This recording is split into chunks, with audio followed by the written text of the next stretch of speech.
Welcome back, ladies and gentlemen. This is Blind Sense Society, episode number 49, and today we have quite a few things to talk about. We're going to do a full JJK breakdown, similar to what we did with My Hero Academia, and we're going to talk about the anime of the fall. The fall season is around the corner. Some anime have dropped the first episode. We'll talk about some of our picks in terms of the best anime and talk about it in general. But with us, obviously, all the captains here to talk about all these great topics. But we have a special guest, and I'll allow Ty to introduce them. We have a very, very, very special guest. One of the best JJ content creators, actually one of the best content creators I've ever seen in recent years. She has some of the best analysis that I've seen. Like, she knows her stuff. And she's also one of my biggest ops. And this beat that we have is something that I 100% did not start. But I want to welcome Serena in 2D, one of my good friends. Wow, thank you. And it was such a great introduction. Thank you. One of my biggest ops. I said, I'll give a very quick backstory. So when I started being more active on TikTok, I saw videos and I just heard this like I heard a voice. I was like, who is this voice? She had a very soothing voice, right? Like, a lot of people have told her that before she ever like showed her face. And then we ended up becoming mutuals. We both like JJK, Hunter, all that stuff. And one time she joined my live, I was just drawing, minding my business as I always do. She joins the live. She's on the panel. We're talking, and then she informed me that she's been planning my downfall for quite some time. Now, this is information that was new to me, and so ever since then, I've just been planning her downfall too. And I've been, you gotta watch her. That's all. See, I keep him on his toes, so that's what it is. I'm getting him ready for his real villain. Oh, but yeah, thank you. I love making content about Jujutsu Kaisen, and sorry, my camera just cut out for a second.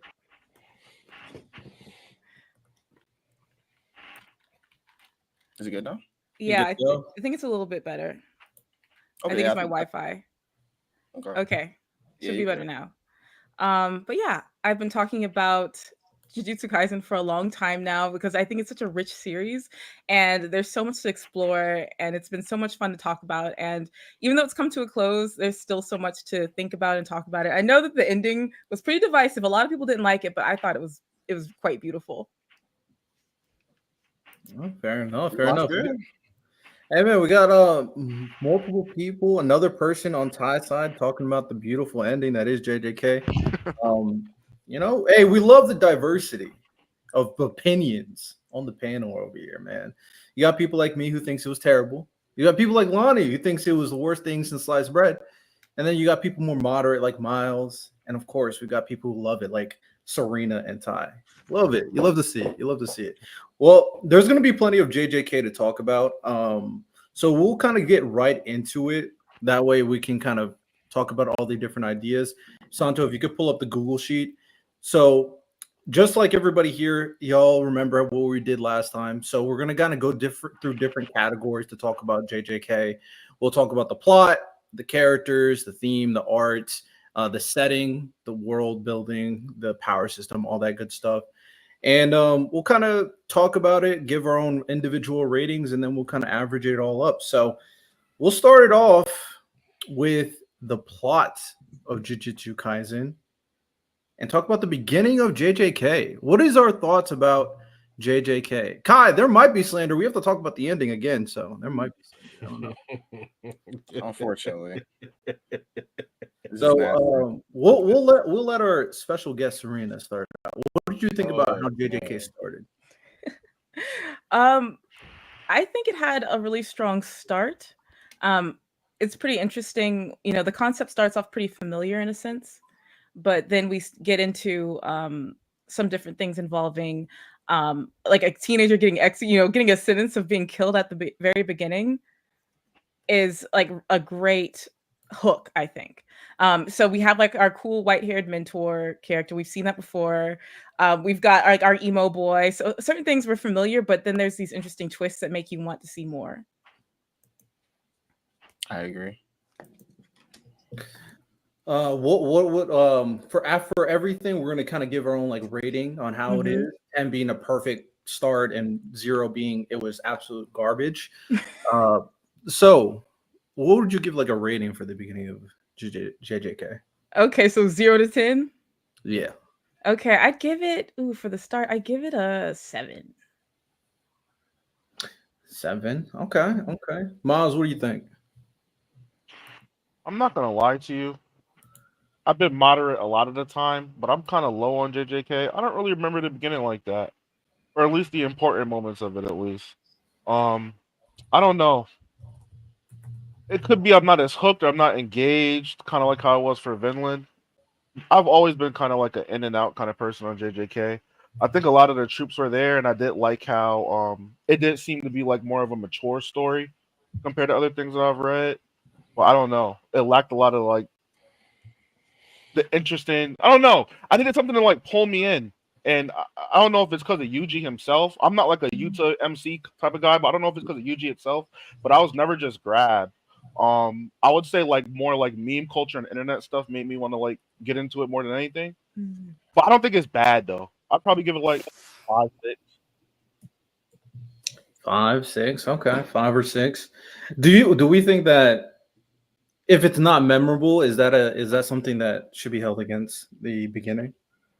As the I person remember, who can't remember, I mean, I remember it. I don't. yeah, as the person that can't remember, I don't. I'll say no. I could just be a bot. Like that's fine. But no, I don't think it should count against the series because somebody can't remember it. I agree. Go I agree with Miles in terms of you'd rather be not memorable in my opinion than be like remembered badly.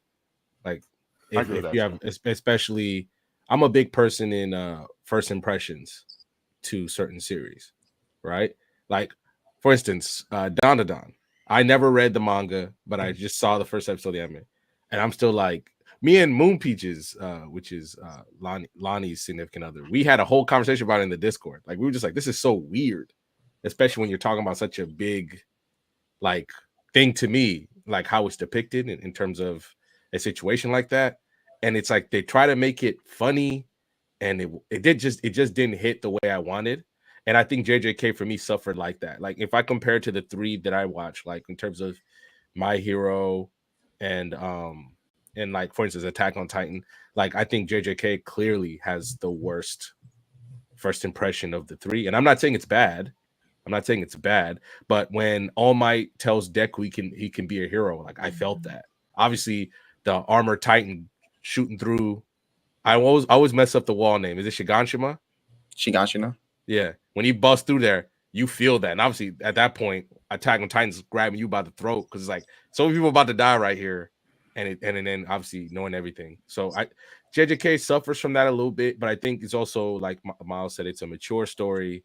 It's trying something really new, but I wish they just kind of got to it. Why do we spend so much time with his friends in that occult club thing when they didn't matter at all at the start of the story? But I'm probably Miles. I'm like 6 or 7 for the beginning of the story. I would say this. Here's why I liked it, because I think once an inciting incident happens, it's supposed to shift the story to a point. It's supposed to break the status quo of the story. Mm-hmm. So we're supposed to get the status quo of Itadori's life. He goes to school, he lives with his grandpa, all these things, and then the Sukuna finger breaks the status quo because now it's like your whole life is completely shifted. Now you're going to be a Jujutsu sorcerer or you're going to get executed. You got to pick one.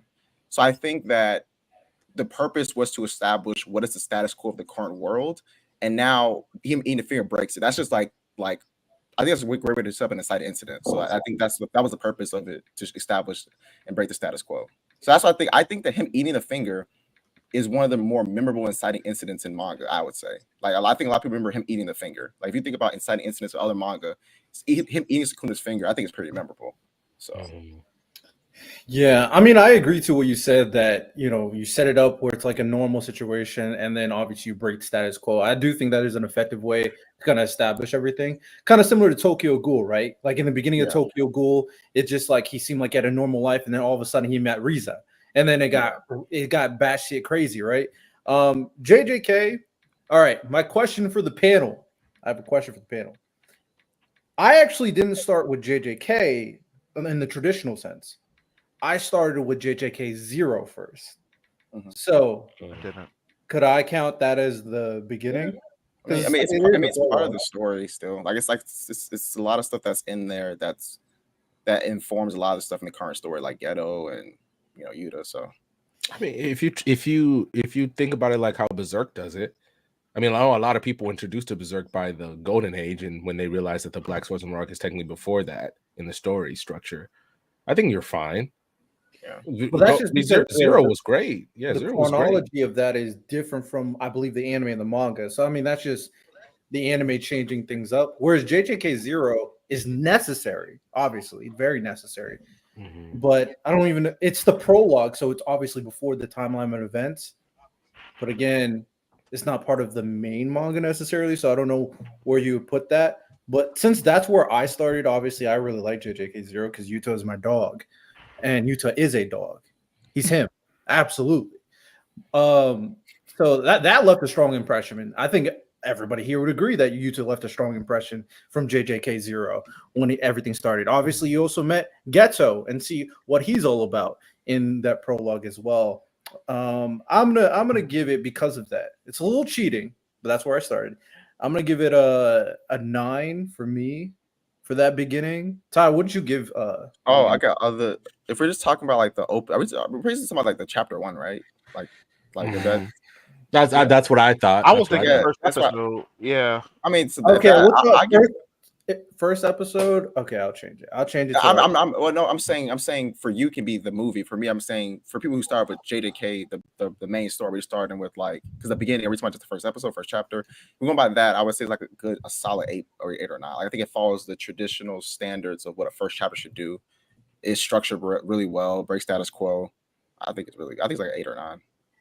Okay, Lonnie, beginning of JJK.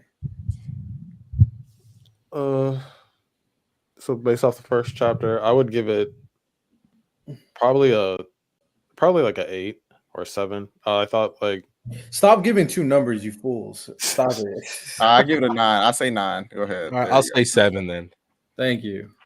Yeah, no, I think it was a pretty good setup. I don't think it was like the best setup chapter by any means, but it was definitely a good setup. I heard a little bit what Ty was saying. I don't think the finger eating thing was that wild because we're talking about shonen. There's always something crazy going on in the first chapter. So in terms of like shock value, it wasn't really that crazy. But no, it established Yuji's like kind of psyche pretty well. And introduced Megumi. And yeah, I think the weird thing about JJK is I feel like you have to like to get like the full impression of the beginning of JJK, you have to read the first 2 chapters. You can't just read the first one to actually like, get like the whole story of like what's going on in the first episode. You kind of need to read the first 2 chapters. So yeah, I'd give it an 8. 8. Okay. And then Miles, did you give it a 6 or a 5? I'll stand on a 6. 6. All right, let's math this out. Let's go to the next thing while I math this out. We'll talk about the ending last. The main plot, the plot of the story that is being told from Jujutsu Kaisen from beginning to end. What do we think about it? You said the main plot? Yeah. So the main plot of exercise Sukuna. Yeah. Plot line. That's how I'm treating it. Yeah, it's the main plot line. Yeah. What is our thoughts about that? What do you consider is it the whole Ty's whole solitude is conquered by love thing? Is that what we're saying the main plot is? No, that's a theme. We're talking about that's the theme. Plot. Okay. The main plot is God. I'm just asking a question. Lonnie, you're not doing it today, bro. I'm just asking a question. I know, but he's getting nasty already. How am I getting nasty? I was asking. Lada, you know exactly what you're doing, bro. I'm not doing anything yet. even though that theme is fire, even though it's a well executed theme. It's a very fiery, but it's exercising Sukuna is the main plot of Jujutsu Kaisen. Yes. All right. What are our thoughts about the plot? I give it like a main plot. I would say like maybe like a 7.5. I think my whole thing was all the twists that came with them trying to exercise Sukuna I thought were interesting. Like for example, the binding vow, right? Like it always, I think that Gege did a good job of always subverting expectations of Sukuna as far as him being a host to Megami and Itadori. He always threw interesting twists into like how are they actually going to exercise them? Because one, him collecting more fingers means that Curse Around gets stronger. That's a good way to build rising action because you're building the tension. By the closer you get to your goal, it builds tension, right? You think about him creating a binding vow that Itadori doesn't remember about. You think about him trying to take over Megami's body and the twist in which it was executed, and then him doing that to take over Gojo's body. Like, I think there were so many good twists thrown in there with the main plot of exercising Sukuna, especially with the final battle. Like a lot of stuff I didn't see coming in that final section. So I think it's like a good 7.5.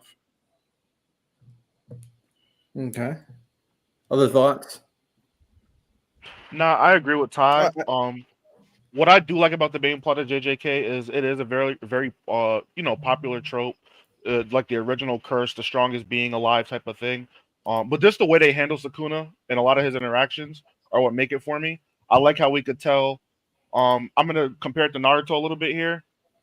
Yes, taming the Nine Tails wasn't the main goal, but I could kind of always understand that eventually the Nine Tails would turn and kind of be like an ally. I never felt like Sukuna was ever going to be on these guys' side. I never felt like there was going to be any way to like redeem him, and I really appreciate that in that type of plot. And then although it ends in like that, I hate it. The boss rushy, let's gang them up type of thing. The faces we saw were actually pretty cool. Like Miguel showing up, I thought was really awesome. There's characters outside of what were expected to be there that showed up, so I thought that was cool. And then a lot of like Yuta taking over Gojo's body, for example. That's fucking crazy. That's not. We were debating that, week by week up to that point, what would happen with Yuta. That's kind of wild to see that he would go that far and do something like that.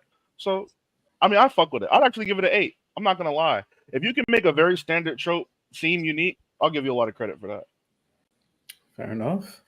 Even the final finger, like them dealing with the final finger, them dealing with like a crazy twist I thought was fire is when Jogo was like, we'll get the curse on our side, feeding the fingers. He's like, all right, I'm actually gonna kill you instead. I was like, damn, like Gege was cooking, bro. Right. Yeah, I think it's pretty good. Like I know this is more like themes, but it ties into the plot. Like they want to break cycles. Like getting rid of Sukuna is like that representation of breaking cycles, like this thing that can keep coming back up. And I think that's a really beautiful thing. And we start off with wanting to destroy Sukuna, but then it's more like, how can we change society? And that's what Gojo had been wanting for so long. And we see that that's where things are headed once we get to the end, even though we don't see like the big obvious changes. We know that the foundation is there, and ending it off on Sukuna's finger, and it's like harmless. And maybe even like, before it was a talisman before too, but now it's something that doesn't even need to be like looked after very much. Like it's very careless in there because it's not going to hurt anyone. And Sukuna has changed. That cycle is broken. If he does come back, he'll come back as a better person. And I think that's a beautiful story. That's why I can't get mad at the ending, because I love that stuff. I eat it up, and it was set up from the beginning. So I don't want to hear it. I want to hear it. I'm tired of people wanting the grimdark ending in such a hopeful story. So I give that, like the plot, I give that about 8. Solid. Another 8. Lonnie, what you thinking? I give it like an 8.5.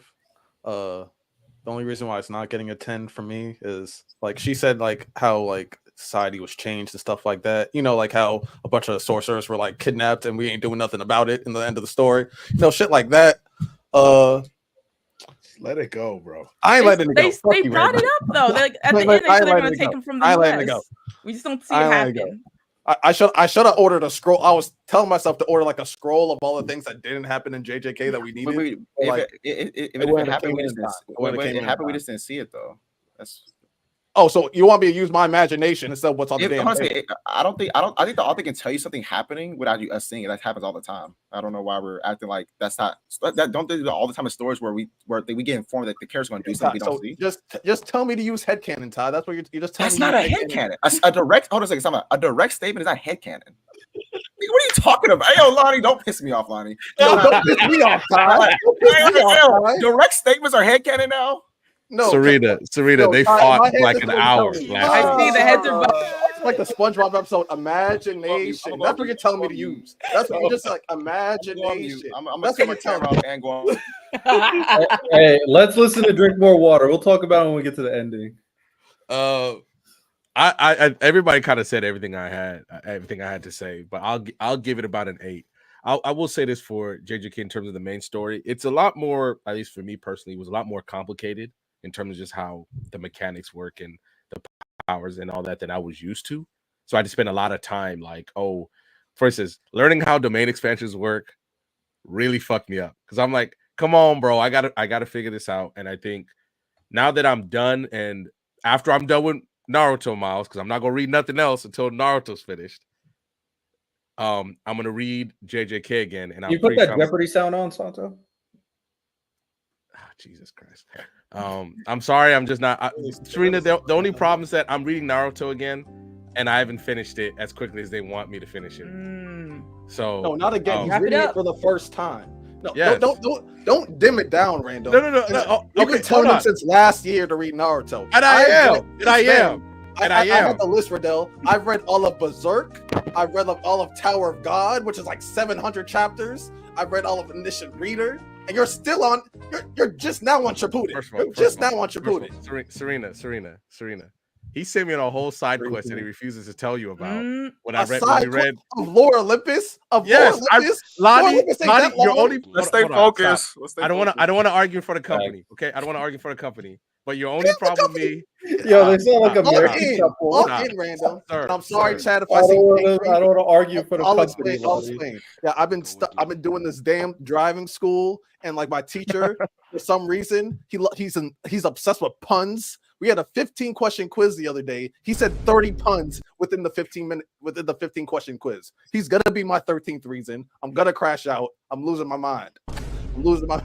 I just spent 3 hours listening to puns all damn day coming here.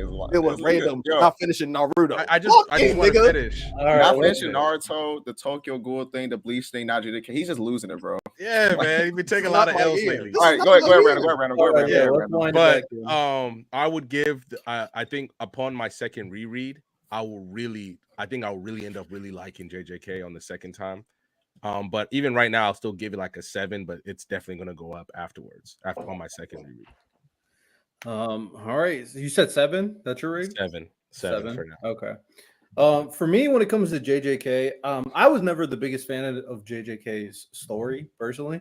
I've made that clear throughout. You know, I just enjoyed certain moments. I enjoyed certain characters: Gojo, Yuta, Sukuna. We'll see how I feel about Sukuna after really thinking about it. So I was never really too invested into the story they're telling. A lot of it was just like, for the most part, we understood it was preparing for when Sukuna got a release, beating Sukuna.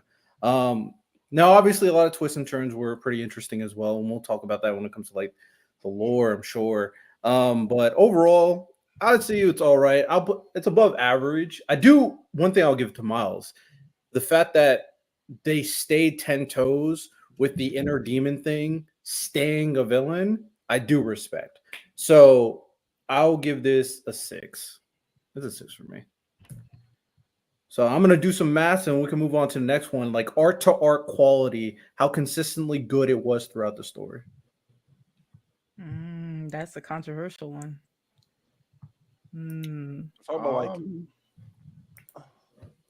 I think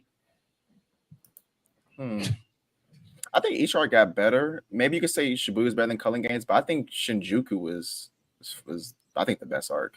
I think Shinjuku. Then maybe you could say Shibuya. Then you could say Culling. I mean, what's all the arcs? We have the opening arc, like this little detention center. Then you have the Kyoto school arc. Well, because it's kind of like a little training arc. Yes, Kyoto school, like the festival thing. Mm-hmm. Then you have the bridge, then Shibuya. Oh, no, the hidden inventory, then Shibuya, then Culling Games, then Shinjuku. I think even after like JJK is fully adapted, most casuals will say Shibuya. I still think so.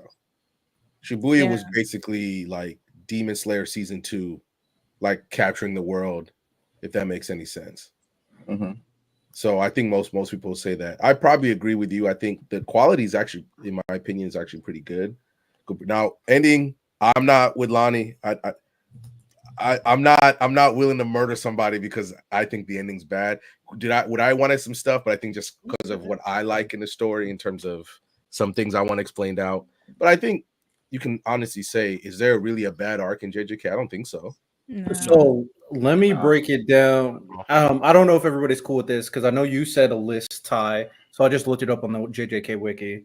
So they said there's 11 arcs. There's the Cursed Child arc, the Fearsome Womb arc, the Versus Mahito arc, the Kyoto Goodwill Event arc, the Death Painting arc, Gojo's Past arc, Shibuya, Itadori's Examination arc, Perfect Preparation arc, Culling Game arc, and then the final fight with Sukuna arc. I don't feel like there's Itadori Examination. I feel like they're just breaking up like every little story. So just like right after the time skip, it's like they're like it was just you. How about this? Y'all want to do the detention center, do Junpei, then say the Kyoto school arc, then you say Gojo, Shibuya, Culling Games, and then Shinjuku. That's 8. And then we should add the prologue too. Talk 0? Yeah. Okay. Volume 0. Yeah. All right, it's 8. 8 arcs. I think it's pretty yeah, I think it's consistent. Yeah, I think so too. I'll give it a 9. I think it's pretty consistent. I think every arc got better than the last, and I'm not one of the fake woke Culling Game haters. I thought the Culling Games was pretty cool. I love the Culling Games. Yeah, I'll give it a 9. Fake woke is crazy. I think they're all fake woke. They all say there's too much happening. I don't understand it. That's everybody's reason. I don't hear anything else other than that. There's too much happening. I don't know what's going on. Why are all these sorcerers here? I fuck with Just call them dumb, Miles. That's what I do. Just call them dumb. Lonnie. Nah, we got to be PC, man. Chill out. Okay, Miles said 9. What arc? I'll say 8. Arc to arc. Say 8. Okay. As far as its consistency, I'll say it's like a good 8. I think 8 is a good number. Shibuya obviously was a peak moment. Even though like what we have issues with the ending, what is undeniable is Sukuna versus Gojo is amazing. That's an undeniable in terms of the fight in that moment. Everything else is good. The beginning, I mean, it was cool until Junpei got in. Now it's kind of more locked. I would say 8 too. I'm fine with the 8 as well. I thought Junpei was gonna make it, man. I was locked in. That opening scene, that opening got you, didn't it? I was like, bruh. Me too. I thought he was the main character. Man, I was like, okay, so he gonna get it too, and they have he gonna join the 3, and they gonna be rocking together. And fucking Mahito. No, when Mahito did that, he became one of my favorite villains. I love Mahito, and I like Junpei. I think the Junpei arc was like one of the best. I enjoyed. There are a few people in this world that I enjoyed watching their downfall. Mahito's 2, Griffith, when it happens, Ty, is gonna be 1. But I enjoyed every second of Yuji walking his ass down because I needed it for my soul, bro. I was like, this is for Junpei, bro. How dare you sell me with that opening? That was so devious. Listen, I think Shibuya was one of my favorites. And then going to Culling, I know it's basic to be like, oh, I love Shibuya. And then going into Culling Games, I did lose interest only because we split up our duos and trios and whatnot. So once those characters aren't able to interact, that's when I was kind of like, oh. And then we get introduced to all these other people. Reggie Star, the receipt man, was a big turn off. I was like, I don't care about you. Put some shoes on and change your clothes. Oh my god. What about your faves? Higuruma got up in there. Listen, that. Damn. He does not count. His story was amazing. He was amazing. And I'm glad he lived. Everyone who wanted him to die, too bad. He lived. And Tabaka, Isn't Takaba? Yeah, Yeah, Takaba. I didn't love him until we got to Shinjuku Showdown or whatever, like past Gojo's death. Once we got to the Kenjaku and Takaba stuff, I was like, that's my guy. All right. Okay. Well, random Serena, what rating would you give it? I'm with Miles. I'm a 9. I think. Oh, sorry. No, I just think the fact that if you can give me consistently good quality from arc to arc, and like Miles said, every arc is getting better. It's a 9. It's a 9 in my opinion. Okay. Sorry about my camera cutting out, but arc to arc, I'd say maybe like a 6 or 5. I feel like there's some inconsistency, but there's good stuff throughout each arc, and it's kind of like a necessity. Like I don't think Gege wastes like pretty much any chapter. So, and I get where they're going, but at the same time, I love character interactions, and we don't get that. We don't get great character interactions all throughout. So, yeah, it's about like 5 or 6. I get what you mean. So 5 or 6 or 5.5. Yeah, let's go 5.5. All right, Lonnie. I'd probably give it like a 9. Shibuya is one of my favorite arcs, but I do like the Culling Games more. If I can throw down with Gege in the Culling Games, that'd be great. But no, the arcs, I'm pretty sure they go pretty well together. And yeah, that's about it. I'm trying to be nice today. You're not gonna be nice. That's I'm to be honest. Most of these are gonna get really high scores for me, except for like a few. Okay. All right. What's the next one? We got top tier moments. This is where we gonna glaze some of the best moments. When it comes to JJK, when it comes to anime and manga, one thing that stands out typically is if you have great moments that stand the test of time, that is memorable in terms of people's mind, that they can reference consistently. Like obviously the best moments are good moments, but how does this translate in terms of like all-time top tier moments? How does JJK execute those moments? What are our thoughts? I think JJK has a bunch of memorable moments that a lot of people talk about. Like this one's like relatively small, but it subverted everyone's expectation when Sukuna and Minato laughed at Itadori. Like that's not like a major moment, but like that's a moment that sticks out to people. Like, oh shoot, it's not Kurama, even though the thing was never said to be Kurama, like obviously, but it was one of those things that reinforced this dude is evil. Like he's evil. He was like, I ain't helping you. And he started laughing. That's such a memorable moment. Obviously, Gojo versus Sukuna is crazy. Minato versus Itadori. Maki's clan slaughter. I feel like the moments are crazy. Sukuna taking over Megami's body when it happened, like that midpoint shift in the chapter where he's like in Chan, that shit was crazy. I think there's a lot of like peak moments. I'll probably give it, say like a 9. The moments are crazy. How about this other little one that's been memed to death?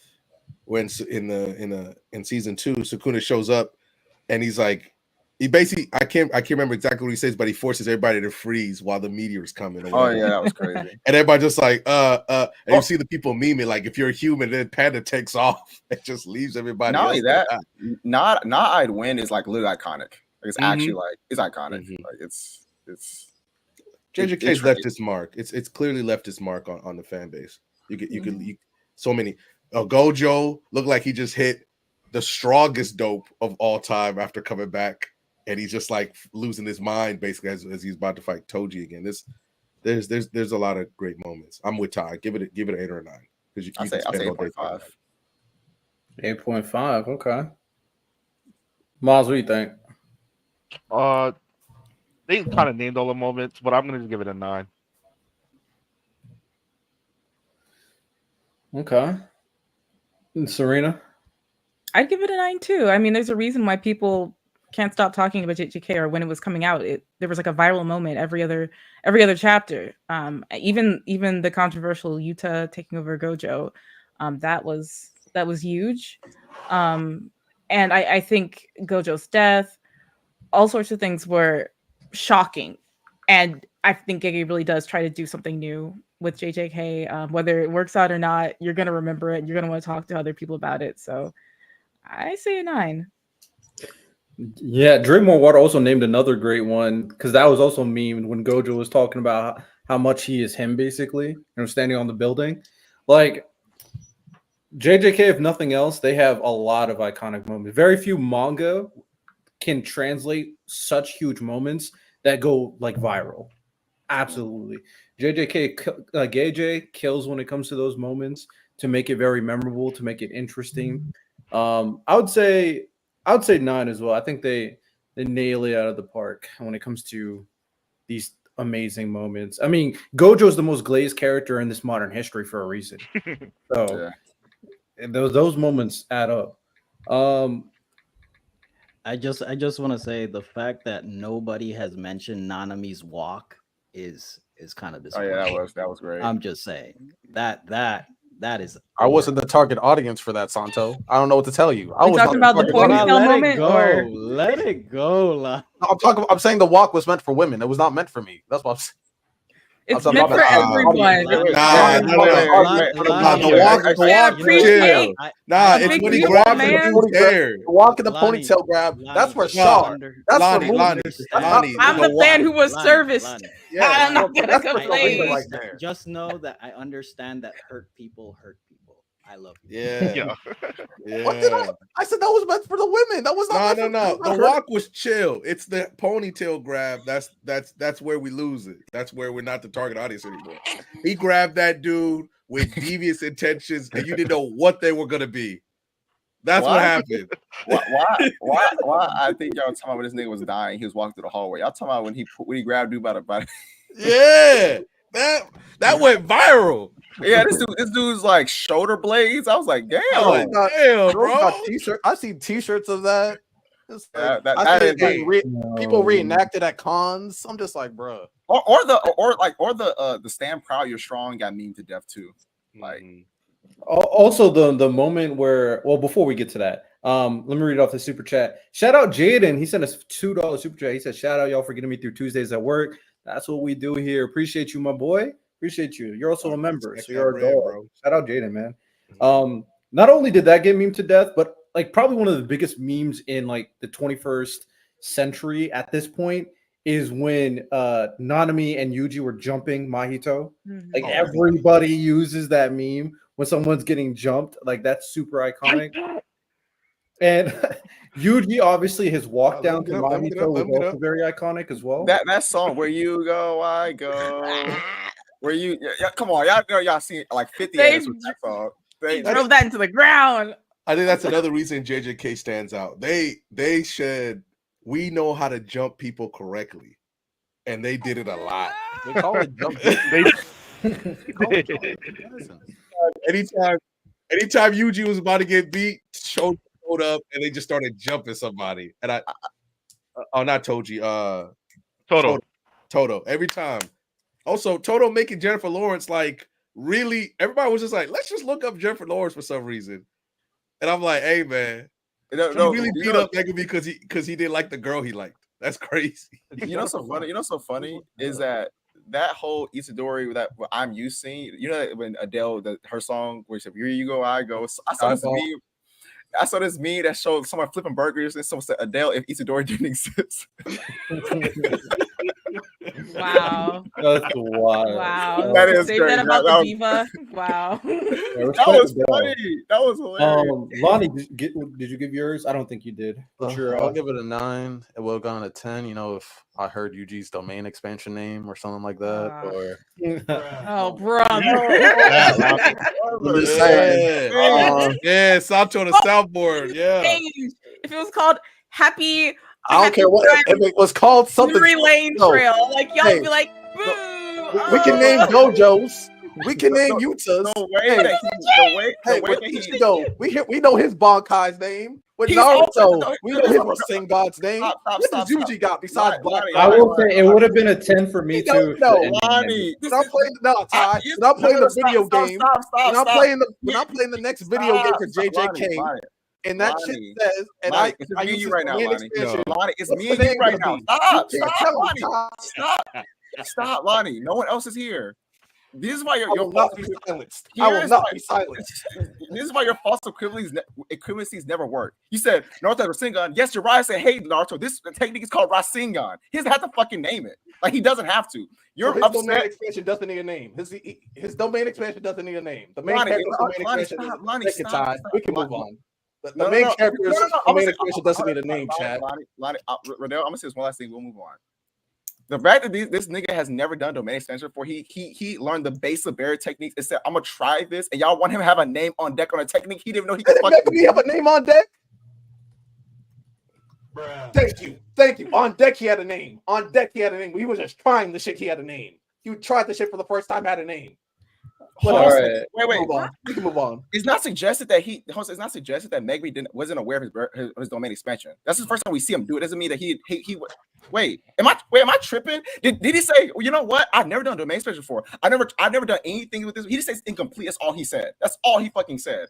We know for sure. We know for fucking sure that Yuji is new to this completely.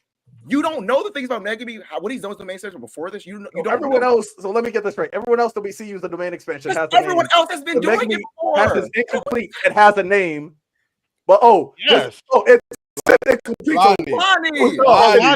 Whether his name was incomplete or not, it would still be Chimera. Still be the same name. He has knowledge of the ability. Lonnie, hold on. He has knowledge of the ability. Lonnie.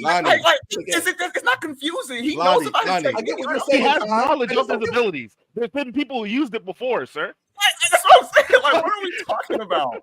We were talking about niggas that already use their ability, or niggas that get, hey, this technique's called use it, and you say, well, they named it. Naruto didn't fucking name Rasengan. It was a name technique already. Passed down. Are you saying he didn't name like a bunch of his Rasengans? Rasen Shuriken.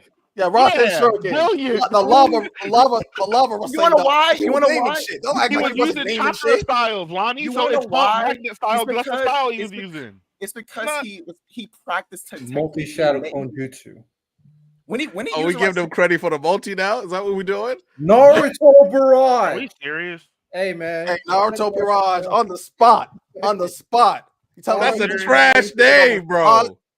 You tell me he went home and that's the name he stuck with? You literally could have gone, I'm him. And I would be Lonnie, you be nasty, bro. Lonnie, this is nasty as hell. I'm tired of hearing people talk about what has changed JJK to a 10 or a 9 out of 10. You're talking about an attack. You don't know what you want. Little minuscule details, and they'll say that takes away from everything else that we were given. What is a name? Like being great and what is in a name? What is in a name? It's not that important. And it makes sense for his character. We talking about he didn't even know if it was really a domain. Like when they were talking about the domains, it's like I think this is a domain. I don't know. Bro, this is so unserious, bro. On a lesser tip, before we do move, I think domain expansion itself, like that title, is going to age like wine. I think since we got Bankai, there hasn't been another anime that's been able to replicate that kind of one-liner, very iconic. I think JJK is going. People gonna be saying domain expansion when we're like 40. I guarantee it. Go ahead and cook, Miles. I agree. I just wish. I think domain expansion is obvious. I 100% agree. Like I thought about the same thing not too long ago. Like domain expansion is the new age Bankai, not on the same level, but it is the new age Bankai. I don't know. No, I'm not selling. You're not selling me there. Not selling me that one. No, look at my IG bio. It's literally Mahito's domain. I love the names. I think domain expansions are dope. Plus, the cool, like the hand signs are just too. It's simple, it's effective. All of us, I know, but there are so many different Bankais, and also it's like you also have to say Bankai certain. No, we done with the 90s, bro. I didn't want to done with the 90s. Stop all this, That's bro. tough. All right, let's move on to the last two plot points. Subplots of JJK. I don't think. I mean, obviously, Megumi and his sister was somewhat of a subplot. Kenjaku was a subplot. Maki and Mai, the whole Maki clan, like Maki, whole development. Like she got so much. Maki got so much. I was like, okay, I'll take it.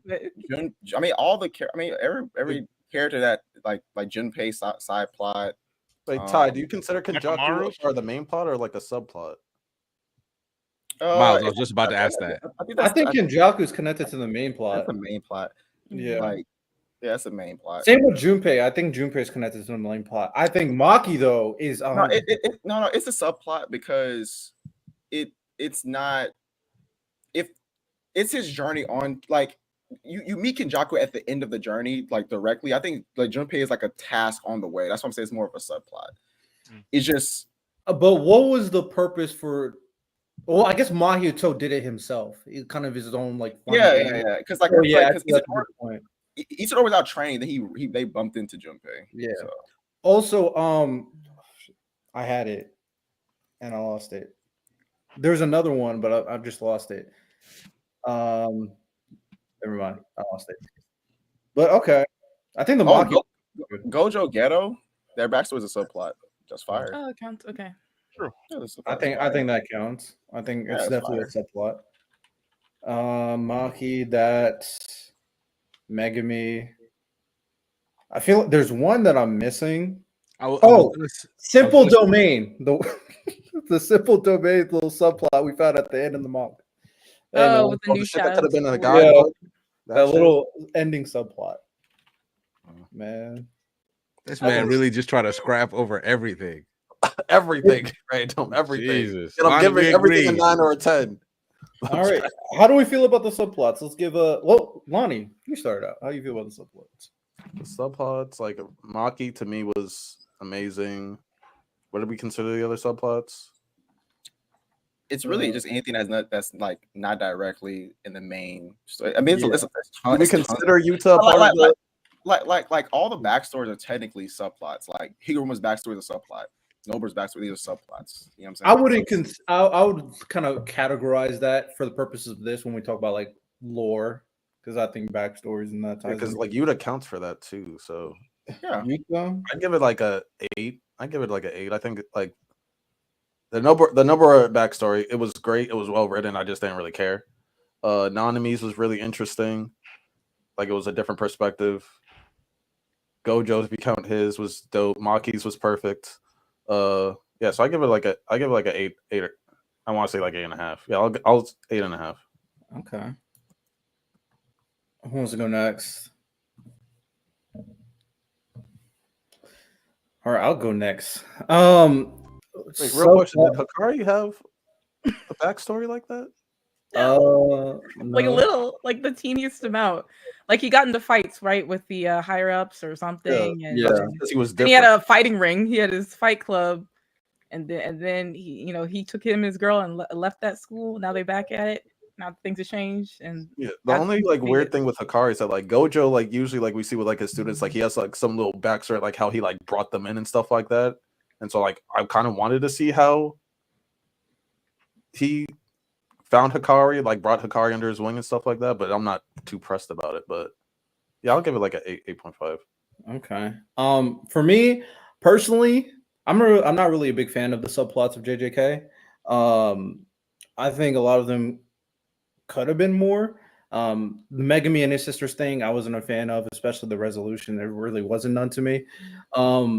Obviously, the Simple Domain was a kind of a random throw in. Even the Maki stuff, I liked the idea. I think it just could have been more meat on that bone. Obviously, when Maki did her thing, I was like, "Hey, man, go do what you got to do." I feel you, but the story itself, I thought could have been more to it. There's a lot of them I thought could be more. But some of the stuff I liked in terms of enjoyability. For me, the subplots are all right. I'll give them a 5. I'm thinking average. Yeah, I'm sticking to 5. Since you got the same number as me, Riddell, I'm gonna just throw my shoe in the race. Yeah, I'm like you. Think of my 5 as like everybody else's 7. I think it was okay. I think the subplots that they did cover, they did really, really well. But I do think was a little bit to be desired from some other characters. So yeah, I'm gonna just say it's average. I don't think it was bad or good. All right, Ty. I'll say like 7.5.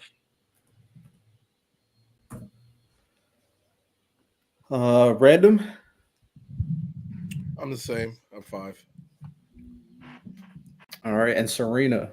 Oop, trying to turn my camera on. I give it. God, like it's like a lot of highs and lows, right? So one thing like the Heian era type stuff, like I know we don't have to get a lot of it, but I do think we were given little tidbits with the relationships between Angel, Kenjaku, Sukuna. Those were things that we kind of had questions around and we didn't really get answers for, and that felt like a bit of a subplot. So that kind of drags it down a little bit. But I think the Maki stuff, Higuruma, Nanami was serviceable, you know. So I'd say somewhere in the middle, around like 6.5. Okay, 6.5. All right. Now, the most interesting part about the plot that a lot of people love talking about on a consistent basis. The ending. Ooh.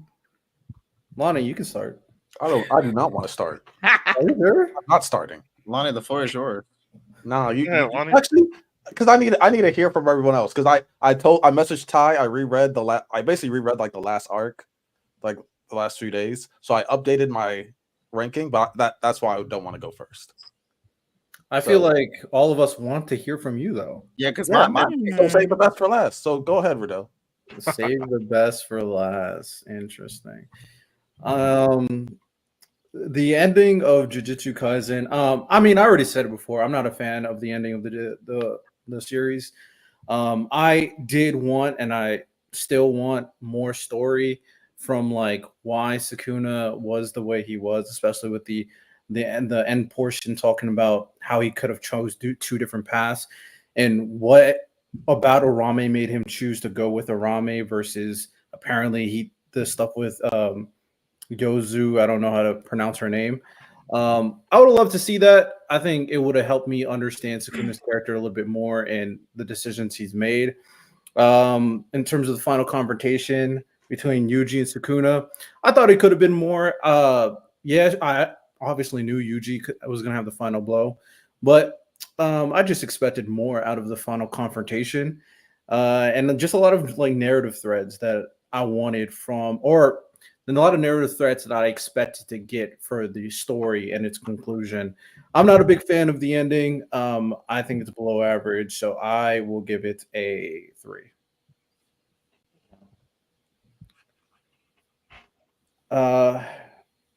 Miles, you can go next. Sure. I'm gonna stick with my same rating I gave it last week. I'm gonna go ahead and give it a 7. Like I've been saying it multiple times, I don't like the whole boss rushy style of endings where one person just hops in after another and they all fight each other. But it was pretty cool. I like the faces that showed up. We got a bunch of domains. The action was fire. Gojo versus Sukuna was cool. All that was fine. I like the resolution, whereas we kind of got left with the Sukuna may be good, but not in our lifetime. But we also got the happy ending between Yuji and company. We got to see them still be able to have their little quirky interactions. And it was nice seeing them do what would be considered an odd job compared to everything that they had been through. I'm not too mad at the ending at all.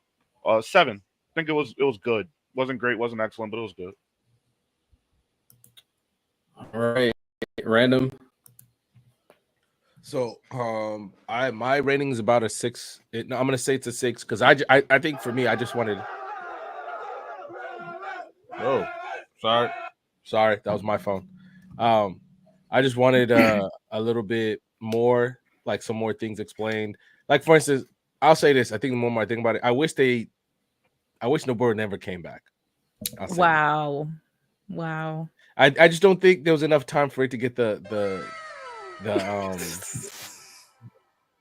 Sato killing on the T himself. But I it's just like it felt like she was just kind of added on, and I didn't like that because Lonnie Elden could tell you I've been asking about Nobara for damn near over a year. Like, where the hell is she at? Things are getting serious. She got to be here somewhere, and for her to kind of show up at the end, it's kind of like, remind me of in Fast 7, because I just watched that movie the other day. And remember when the rocks laid out the start of the movie, or 6 or whatever? And then all of a sudden he just breaks out of the cast and he picks up a minigun and just starts shooting at people. I'm like, what the hell is this? Miles, I have no idea why I was watching that movie. And I regret every second of it, even though I was having a good time, if you catch my drift. Well, hey, man, I saw Joker, so I'm right with you in the back. I'm so disappointed about that movie. But there are just some things that I wanted to be explained, maybe just because I just don't understand certain things about how still how the power works. Thank you for the civil domain stuff because I really appreciate that. But that should have been in a guidebook, and that would have been okay, and maybe give them more time. I feel like y'all are over hating on simple. No. I'm not Look, I can I'm stand hating on the chairs. material. I'm hating that there are more. I'm hating. Go ahead, Random. When do y'all think is the first time that it was used? That's my thing. Like I my only thing is I just wish like you remember like Miles said because I think it's a lot earlier than y'all realize, and I think that's part of the problem. It's used earlier. That's not. I'll explain Miles later. Okay, I want to know why y'all don't like it because I love it. No. I just look. I got no problem with because they actually helped me out a lot. My problem is I wish we just saw them more interacting on the odd job instead of dedicating panels or time to that. Yeah, you know what I mean. That's my only problem with it. That was crucial information for me. I'll say that right now, Miles. But there were just some things I really wanted to see, like obviously Orihime and Sukuna explained a little bit more. But look, Gege wasn't gonna be holding our hand anyway, so I got used to it. You know, I'm gonna say a 6 because I just wanted more personally, but that's just me because I really like when my endings end, I like to see as many things wrapped up in a bow as possible, and JJK was never going to be that story where everything's wrapped up like that. All right. Serena. Okay. For the ending, okay, I love themes. So the fact that we tied up the themes so beautifully, with the different things that were started and like, you know, we have the whole isolation versus community and everything around love and loneliness and how those things intertwine, how cycles can be broken, how people can be redeemed, all that stuff that had been set up, we got a beautiful conclusion for. So for me, those were my big highlights. I love the stuff we got for Gojo. I love the stuff we got about Itadori, you know, seeing his growth and seeing him as like the future was really beautiful. So all that stuff grabbed my heart. I love the stuff about Sukuna. I would have liked a bit more early on, but even though it's bare bones, we get the idea. We get the idea that he had a rough time growing up and that he was very mean, or he had this really twisted outlook on life because of how he was brought up, and he didn't know what to do with that. So I love the part where they said like he had so many like curses or darkness inside of him. He felt like he might like immolate, you know, he might catch fire from that anger and all that nastiness burning within him. So he spewed it out. So he didn't know what to do with hate and darkness. And so he sent it forward towards other people. And he knows now that that's the wrong thing. So I thought that stuff was beautiful. Now, in terms of like the little things, like, yeah, okay, I would have liked to see, I don't know, like, I don't really care about the little stuff, but the big stuff that I had an issue with was Megumi. I don't know. I don't hear enough people talk about how Megumi's character was kind of like just dropped, even though Mr. Potential Man built up, and then we see him with Big Dog at the end. He did the Big Dog, and that's about all we see from Megumi. And yes, he has more like of a sense of self-preservation, which is what we were building towards. But I thought he was going to unlock some new power because Gojo had been building him up as this person who, you know, he was like, stop comparing yourself to others. You're going to be limited if you just keep thinking about other people. Do you, and you'll be amazing. And I thought we were going to get like a big payoff, even like a complete domain, but we didn't. So to me, that was weird. And then, of course, my God, the Sumiki stuff, like his sister not developing their relationship enough, even though it was a driving force for everything post Shibuya. Saving the sister, Itadori feeling like he had a reason for living even was around him being able to help Megumi save his sister. So seeing the conclusion for the Megumi takes it out a couple for me. So I'd say I'd give it 7 or 6.5. I'll say 7 because I love positive stuff, and we got a lot of positive stuff. I'm gonna be positive 7. Okay, all right. W positivity. Also, shout out Creative Body, 5 gifted members. Shout out our boy Creative Bobby supporting the channel, supporting what we got going on here. Of course, appreciate you. I don't know if you got a membership from Creative Bobby. Make sure to thank him. Let's see if Santo got one. Nope, he didn't. Who was it that didn't get one? No, it was Prodigy. Prodigy's been asking for a gifted membership and he just hasn't got one. So he's kind of cut. That is true. Everybody get one but him. Okay, 7-7-6-3 tie. Ending rating.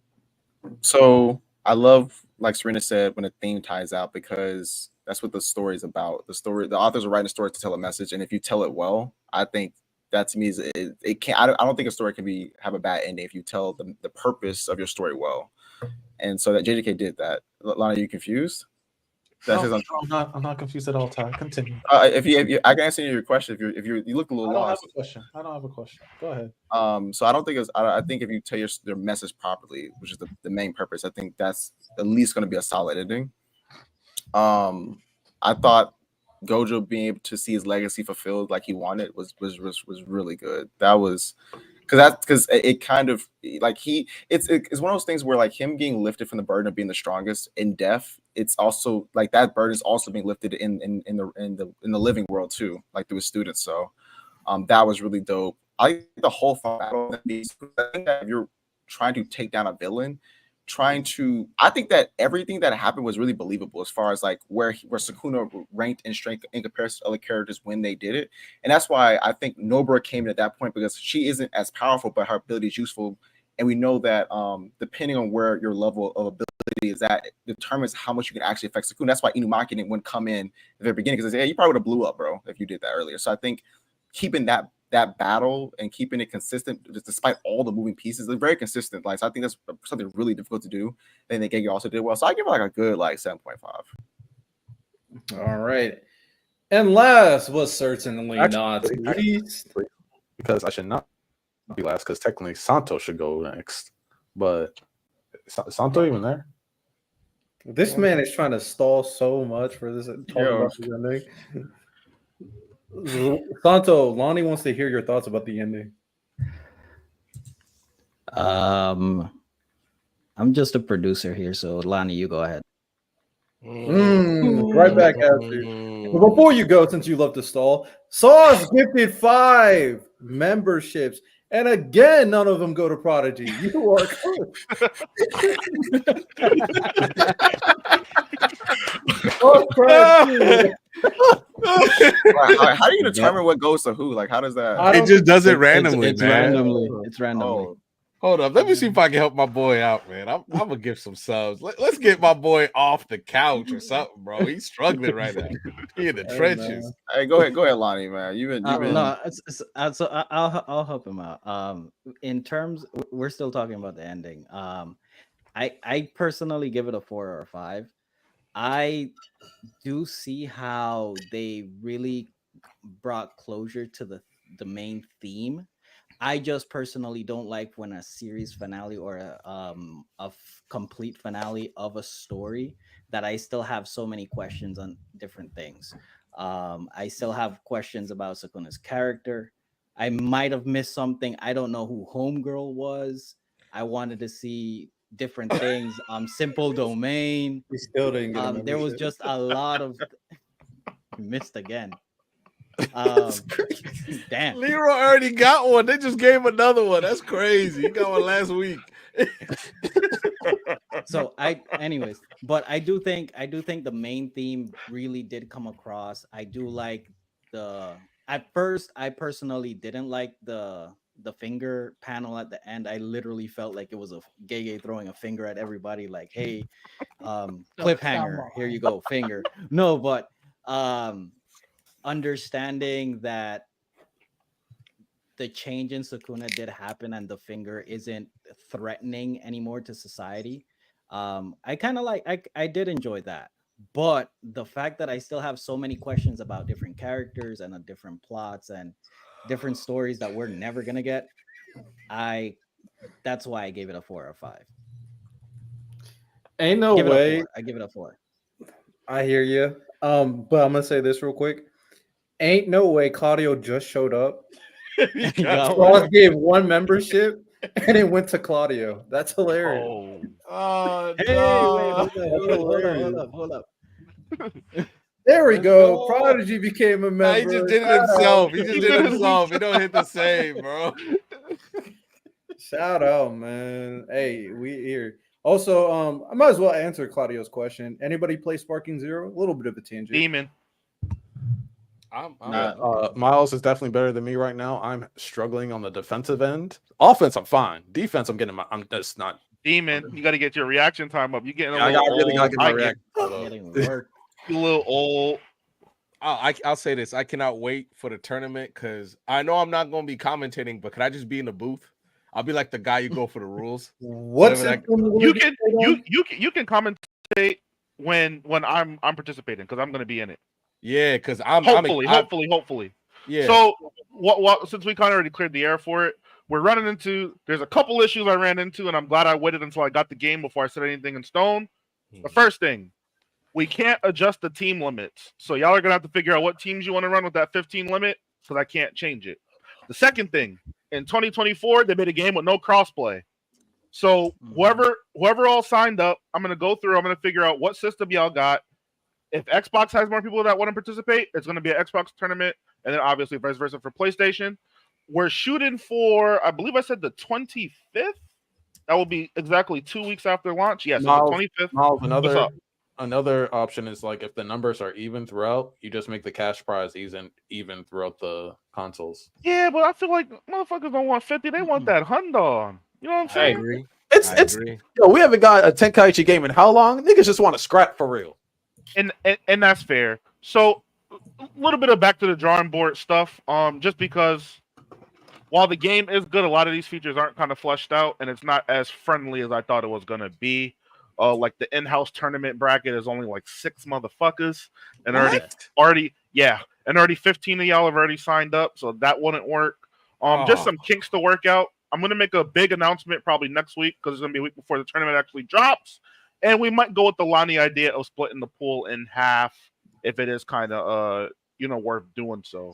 But no crossplay, that's a big drop. But yo, before we get into that, let's go back to JJK. We're gonna talk about it. I just want to give the quick. Miles, that makes me mad, bro. But we'll talk about it. We'll talk about it. It's fun though. It's great. It's great. No. From everything I feel 13 again. I love it. Yeah, we'll talk about Sparking Zero initial thoughts probably at the end of the show. Yeah. All right, let's get back into it. I don't know nothing. With that said, I gave it a 4. Santo gave it a 4. Lonnie, man, I stalled enough for you. Yeah, that's a lot of stalling right there. I had this pre-planned. I didn't need any stalling, but I just want to be last. So I reread the whole last arc. I listened. Serena gave a beautiful announcement. Ending, so did Ty. I actually rewatched last week's episode when we talked about it, and Ty was making a lot of good cases for how they got the theme across. No shit, they got the theme across. That was the most. They did. I'm sorry. Like it wasn't clear to you. Telling me that they got the theme across. Nigga, you asked me what the theme was. This is my time. You asked me what the theme was. I had to tell you. This is my time. Tell me. You say no shit. Theme across. It's the same. It's the same. Can I get this off? Hey, Ty, you gotta let him get it off. He's giving his rating. You gotta let it. You gotta hold it, bro. It's the same thing as telling me Helen Keller can no different flashbang. No shit, Sherlock. What are you talking about? So yeah, they got the theme across. It was beautiful. But like I said, half the damn last chapter felt like a filler episode. That's what it felt like. It felt like a filler episode. The chapter before that with the simple domain, as Random said, it could have been in a guidebook. If you read the Demon Slayer guidebooks, there's a lot of info in there. They could say, "Oh, that could have been a filler episode." Why? Because it should have been. Because it's filler episode type material. I didn't need that. So, also how someone said how Nabara felt kind of rushed. You know why it felt rushed? Because maybe there should have been more chapters towards the ending. Maybe they should have fleshed out the ending a little bit more. Maybe give Sukuna more backstory. I loved when Serena said how, because it was beautiful how Sukuna said he felt like he had so many curses within him. Maybe show me a damn example of what he was going through so I can relate to that. Maybe let me see what he's going through instead of him just saying it. Let me see it with my eyes. Put it on the damn page and I can relate to it. So I did update my rating. I had a 1 out of 10. I'm at a 3.5. Oh, 1.5 or 2.5? A 3.5.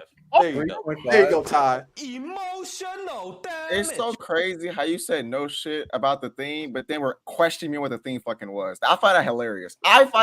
Lonnie. Me saying, "Oh, what is it, Ty?" is not me actually wondering what it is. Lonnie, you were debating me. Were we not debating, but it being like isolation versus love? Were we not debating? I know that's what it was. I know that's what it was. I didn't say you didn't acknowledge it. That was never my problem. My problem was the delivery. Lonnie, if I go back on this damn episode, I'm not gonna have no debate from you on this, right? Ty, I was just debating you to debate you at some point. Oh, now you're just debating me. I'm pretty sure I didn't say that. I'm pretty sure I did not say that. I'm pretty sure I didn't have. I'm pretty sure I emphasized I didn't have an issue with that. I had an issue with the delivery because I thought the delivery was bad. Because the theme, yeah, isolation versus love. Love conquers all. Kumbaya, we're all in this together like some Zac Efron High School Musical bullshit. Cool. I'm cool with that. But that's not my problem. My problem was the lack of info, the lack of lore, the lack of Sukuna shit. Hey, the lack of stuff. And then when I argued with you, didn't have the same energy with Serena. When I argued with Megami, I was like, "Oh, I said I did not feel like he reached his full potential." And you tried to argue with me about that. Lonnie, I'm just saying, Lonnie. That is true. No. Thank you, Miles. No. Are you cooking on that? You cooking on that? Because I said I had an issue that he did not reach his full potential like I thought he should have. Can I respond? And you try to give this whole beautiful when I can respond bullshit, and I wasn't feeling it. We need to be a gentleman. Let me tell you the difference. Lonnie, you asked me a question, so I responded to you. That's why I asked you. Ty, oh my God, no way. I know. That is also true. That's why I fucking responded. I didn't even. Tiger, like You getting Ty so mad he's turning into a robot, bro. It's my turn. Your curse energy is affecting the computer, Ty. Lock in. Calm down. Okay, that's fine. We'll slow down. Am I good now? I hope so. You're okay. So yeah, now I'll let Lonnie go. The difference fucking is Lonnie asked me, "Is that good writing time?" So I fucking responded. That's like if you ask me a question and I respond, you can say, "Why did you respond, Serena?" She didn't ask me shit. I respond to you. That is true. Bullshit caught up to you. Now he's freezing. I feel like this is a genuine cook-off right now. They both cooking. I don't even gotta debate you right now, Ty. The computer's debating me for you. The computer's whooping your ass for me. I don't gotta do shit. Why do we This is always why I feel fight like in we're front of this- guests? This is why I feel like I be in the You're fucking genuine Twilight like this. talking to Lonnie. I feel like I'd be in the Twilight Zone because Lonnie will fabricate events and be like, "Why aren't you doing like nigga?" That's what you said. Miles just said that is true. Miles literally just said that is true. But you asked him a question though. Lonnie, That's true too. Lonnie, but I didn't respond to Serena because she didn't ask me anything. You asked me, so I responded. Does that make sense, Lonnie?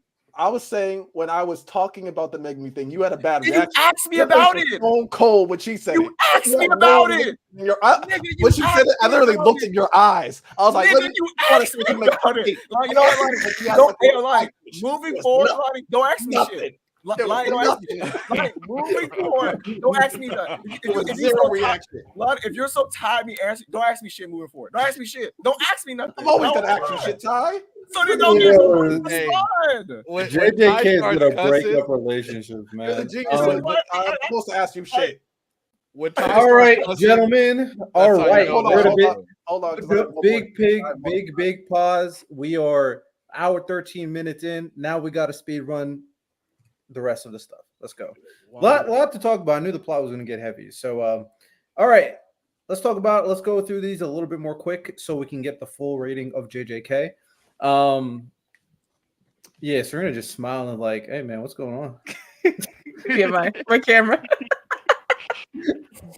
All right, let's talk about the characters. Let's start off with Yuji, the protagonist of the story. Thoughts? Let's go through it. Ty, you can start it out. I have him at like a 7.5. We should get my ratings right to speed running, so 7.5. Yeah. You can give a quick explanation if you want. I just want to speak in speed run. It's fine. Okay. All right, Lonnie. Yuji as a character, as like a main C. I mean, Yuta should be the real MC, but you know. God. I'll give him an 8.5. because I actually really like Yuji as a character. He is still one of my favorite protagonists, even though he's not the real protagonist. But, you know. Hey, don't look at me like that. You Yo, just trying to beef with Ty at any chance you get, bro. I'm not beefing with Ty. Gege literally said like last month that like they still would have preferred a no matter, story. bro. He's the MC. Get over it. He's the MC. Hey, I'm just listening to what Gege said. I'm listening to what All the right, author said. let's keep on rolling. Yuji is the protagonist. I've never been a big fan of Yuji, but I'll give him a 6. Miles, He's cool. He's 5. Boring. yeah, I feel that. I was almost going to 5 miles. I'm not gonna lie. He's getting mad at me, but I give it a higher rating than all these motherfuckers. You see that? Why does You see that the matter? anger? cool. Why I does haven't even that said my matter? rating yet, bro. Wait. Who got mad at who? I haven't Saying said that my you got rating mad yet. at him, but we give I didn't lower ratings. I didn't even say. I didn't say nothing. It's up here, bro. You know, I'm gonna change mine to a 5. I'm trying to think of things that I really like about Yuji, and there's really not. I'm sorry. Lonnie, you be fighting demons in your head. You said it. I didn't respond. Like you're fighting the people in your head, Lonnie. Like this is crazy. Serena, what'd you give the rating for Yuji? I'm gonna be nice. He's a 5.5. She didn't want to give the 0.5. He's mid. He's mid. I can't hold back. He's mid. We all this out here. W. He shows up to work and he does his job, and that's Yeah, it. that's the thing. He does like he's a good kid, but he's not super engaging. Like I don't feel a lot for him, and I love Gojo more. I lower mine to like a 7 then if everyone's gonna give him such a low. Random. I'm standing on my rating.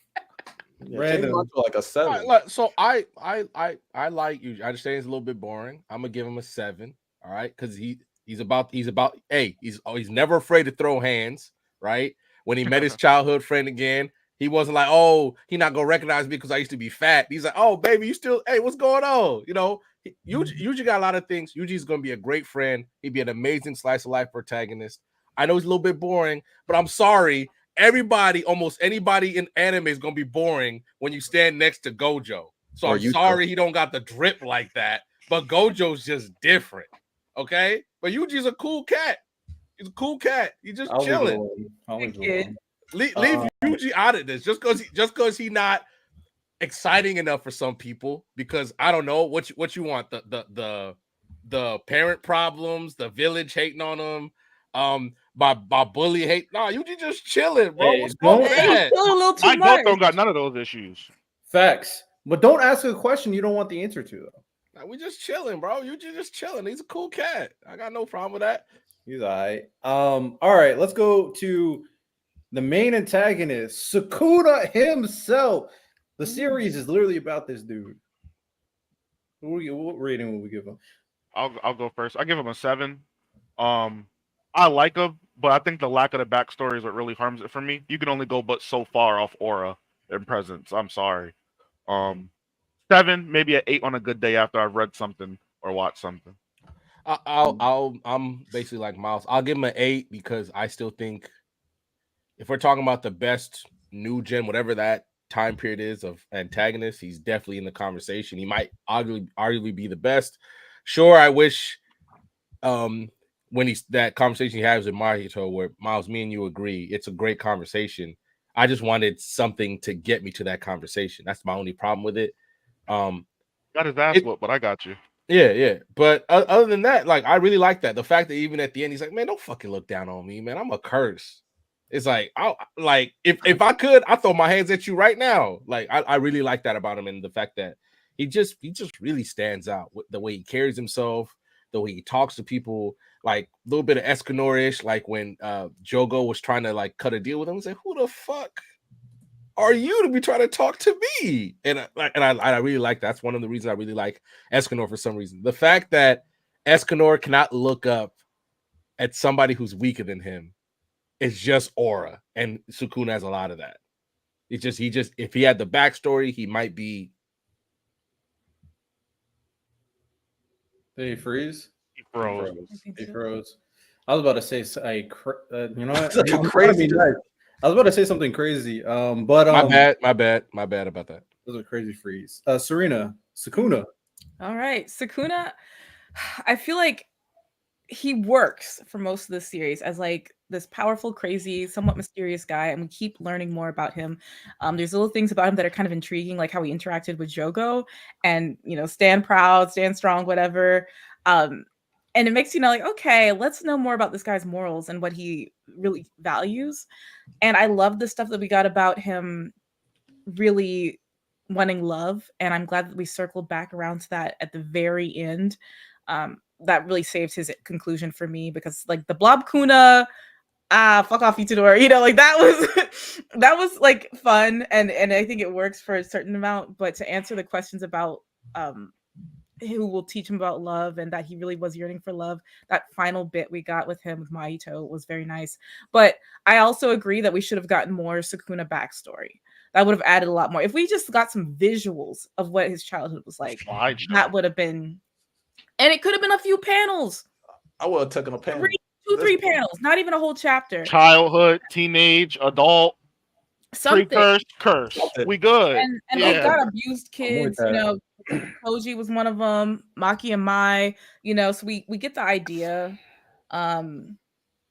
But yeah, I think for Sukuna's character, I'd give him like a 6.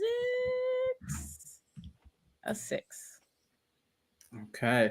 I'll go next. When I saw Sukuna, I was one of those people who had a lot of stock on him. I usually love to. My stocks tend to be pretty on point for the most part, but when they dwindle, oh man, I get upset. I become a hater. So what are you talking about? Hey man, when it comes to Sukuna, I expected him to be the best antagonist of this new generation. I expect him to be one of the best antagonists of all time. And personally, I don't think that it delivered. Personally, I don't think Sukuna was as good as I expected him to be. I think there's plenty of aura, but I do care about the characterization and the story of who Sukuna is, and I don't think I really got enough of that.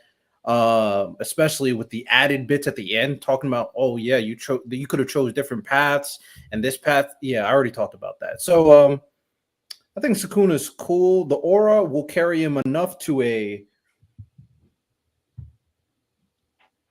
7. Carry enough to a 7. I would say 80% of it, I was like, I'm locked. And then the other 20%, hey man, tough. Okay, Lonnie. Fuck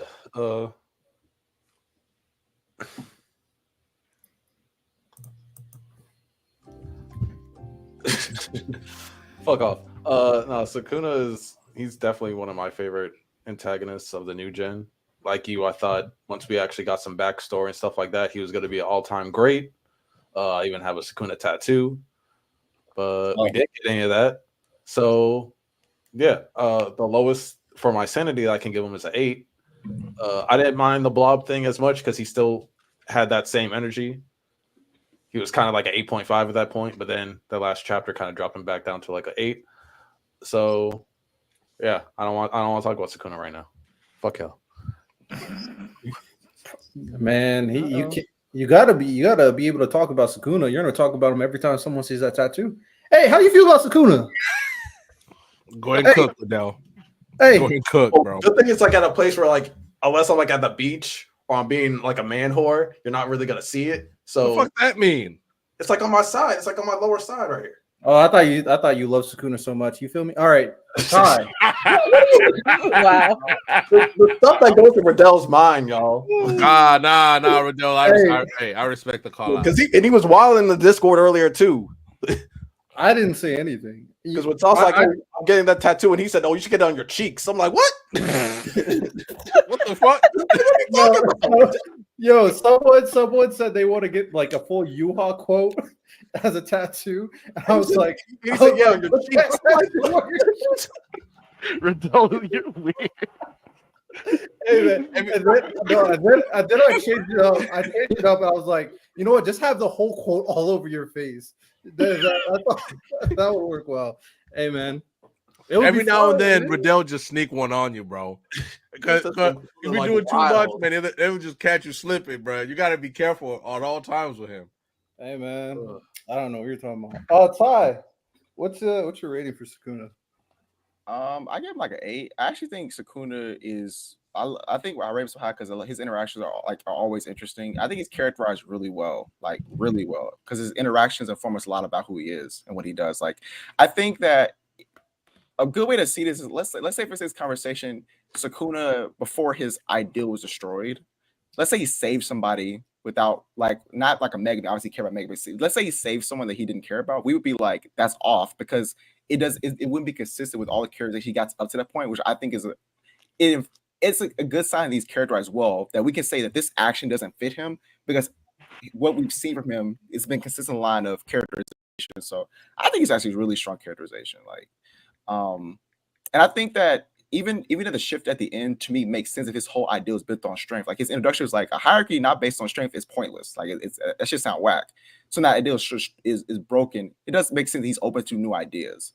So I would say he's like a solid 8. Like he's not my favorite antagonist of all time, but I think he's really damn good. Now I have a genuine question for Ty. I'm not being nasty because this is something I was thinking about. Because when I rewatched the last episode and we were talking about like how his ideals changed when he lost and things like that. When Urame said, "Hey, you guys didn't fight the true Sukuna or whatever because he was reincarnated, so he wasn't as strong." Do you think? How do I put this? Because he never fought them at his true fullest strength, does it still make sense that because he lost, even though he wasn't at his full strength, that his ideals would change? I think he was at full strength. I think because we know he got 20 fingers. Like I think that just Urame not being able to believe that Sukuna lost, or you can probably put it to he had a vulnerability of Megami, because if he's just normal himself, like his normal self, he doesn't have the Megami situation, like being able to rip him apart and all that, and reject him so that he would get loose. Like that's really the biggest separator between who he is now and then. Like he had all his strength, he ate the head to supplement for the other finger, so it's still full power Sukuna. He just doesn't have this this Megami thing, you know what I'm saying? I might as well ask this question then, because this is all dependent on Sukuna. Sukuna is the centerfold of this idea. Do we think, and I know I asked it before, but I'm going to ask it again, and we'll have Serena's input as well. Based off how it ended, based on how it's ended, do we think it's possible we get a prequel of Sukuna back then, seeing his story, seeing why he chose how he chose, seeing how he thought about Jujutsu and being a curse, and seeing how he lost in the first place or got sealed in the first place? Do we think that prequel happens in the future? I thought he sealed himself. Like he turned himself into. Remember, they say he learned how to turn himself to a cursed object. Do we know? Maybe even more exposition on why he decided to do that. I think there's more of a likelihood of us getting something in the future than something in the past, because I think I think we could still explore something in little bits, like I brought up earlier, the relationships between Sukuna, Angel, Kenjaku. I think that kind of thing was hinted at, and we didn't get a nice little conclusion with that. But I feel like Sukuna, him getting sealed, or him sealing himself, and his abuse as a child, I don't think we're gonna get very much on that. Maybe a book. We could get like a little novel. But yeah, I don't think it will be like a spin-off, All right. All right. Next, the villains in general for Jujutsu Kaisen. What do we think? I think the villains are tough. I love Mahito. Mahito's great. Mahito. Y'all love to hate him. Absolutely. I like him more than I can't stand him. I don't hate Mahito at all.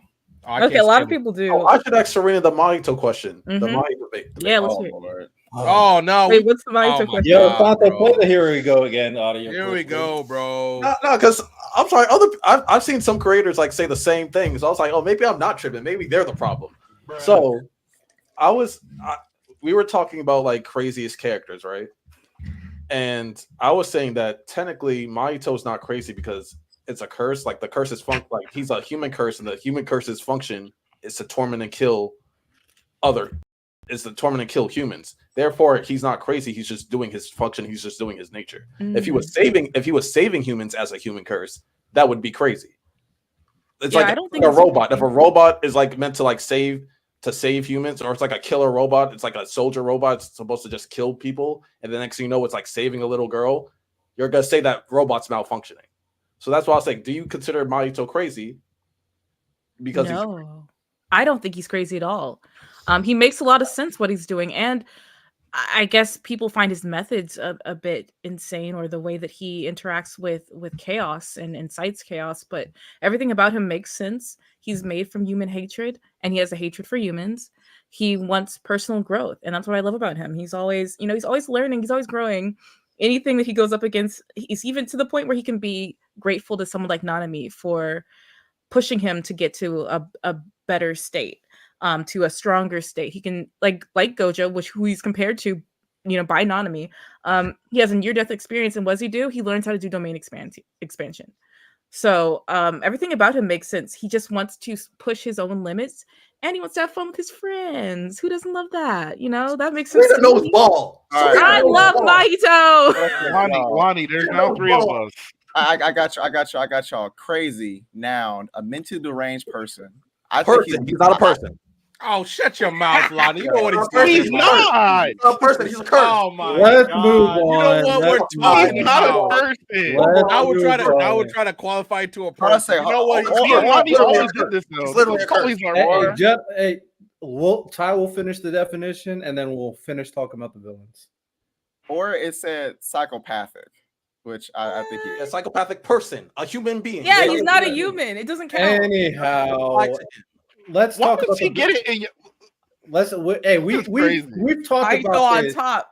We've talked about this Really like gotta 5 different times on this podcast. We're moving All on. Lonnie, it's every time Lonnie brings it up. Everybody else want to move on. Lonnie, Because he's I don't want to right, bring up though, old but- stuff. Because I'm Lonnie's right. right. But hey, Take a psych class. you know what? Yo. Fuck this you is in how- that psych class. How about this that? is- you know what? I'll put a poll in the chat right now, and then we'll see what they say. Anyway, What's the next one? villains in general. I can start. I do like Mahito. I like everything, all things considered. Not gonna lie, the ending sequence made me like Mahito more. He's like, There you go. man, hey, what you doing? What you doing? Hey, hey, hey, you ain't really this badass. You want a revenge, right? Hey, you did. Wait, what? Now you feel bad? Now I'm by myself. I mess with Mahito. He knows who he Riddell is. got that 4K camera. You see that? Hey, he knows boy who got he that. is, and he stands 10 toes, and I respect it. Mahito is a great villain. He's the best villain in the series. With that said, Kenjaku I don't like. Getsu only had a backstory. Toji only had a backstory. Jogo, he's aight. Nanami is the plant monster that doesn't say anything. You get jumped half the goddamn series, bro. Yeah. Hey, bro. He does talk. Don't you talk with her mind? Yeah, she had like a few Yeah. lines. Yeah, a few lines, sure. What's wrong with Toji existing like being a backstory villain? I just said he's a backstory, just in the backstory. Wait, what was the plant's curse's name again? Nanami. Hanami. No, Hanami. Hanami. Hanami, Sorry. yeah. Hanami was created from like nature or whatever, right? Mhm. Yeah. So is that? Do you consider her crazy? Bro, anyway, let's go back on topic. So Yo, this nigga, bro. I will say the head. I think I did like the head of the Zenin clan. I wish we got more of like him and developing his ideas, because it was great seeing Maki put him on the shirt twice. So with that said, Oh, now yeah. Name stuff. He wanted to be ahead. He Yeah. was pissed when he realized he didn't get it. He was like, what the fuck? He was the perfect example of a nigga that wants to be the strongest, but just ain't the strongest. he's just not him, bro. Like he was saying that the sin of the insignificant is the ignorance of strength, and only person that understood Toji is me and Gojo. I'm like, nigga, you're not that guy. I'm gonna give villains overall like a 6.5. I'll say 7.5. I say 7, and Mahito carried. Facts. Okay. I Everybody say else? 7, and I agree. Mahito carried. I also agree. You know, a villain is amazing when they can get somebody. There was this one, she'd always pop up on my feed on YouTube. where she'd be watching JJK, and when as Mahito killed Nanami, she legitimately started crying. She bawled on stream. And then two episodes later, she was fucking cheering like her team just won the Super Bowl as Yuji was walking Mahito down. That's how great Mahito is as a character. And I'll say that straight up. I don't like Mahito, but I acknowledge he's a great villain. I'm one of those people, like, I enjoyed his downfall with the utmost pleasure, and I use pleasure deliberately. Fuck that. There aren't really that many like great villains I hate. Like when they do evil shit, like that's tough. Yeah, I didn't hate Mahito at all. Like the fact that I can put Mahito in the category. Yeah, but you weird, bro. He loves what Mahito was doing. Yeah, Lonnie saw that domain expansion Shibuya. He was like, oh yeah, he was locked in when people getting sliced up. I was too. Yeah, man. He be trying to justify villains all the time, especially if they're female who's kind of stacked. We've never talked about S Death, but if we ever talk about S Death, my boy gonna be fighting for her like he's her defense attorney. I'm not gonna lie, S Death is like top 3 favorite female characters for me. I'm be honest. So she did like a little. I have no good reasons why I like S Death. I just do. She murdered thousands of people.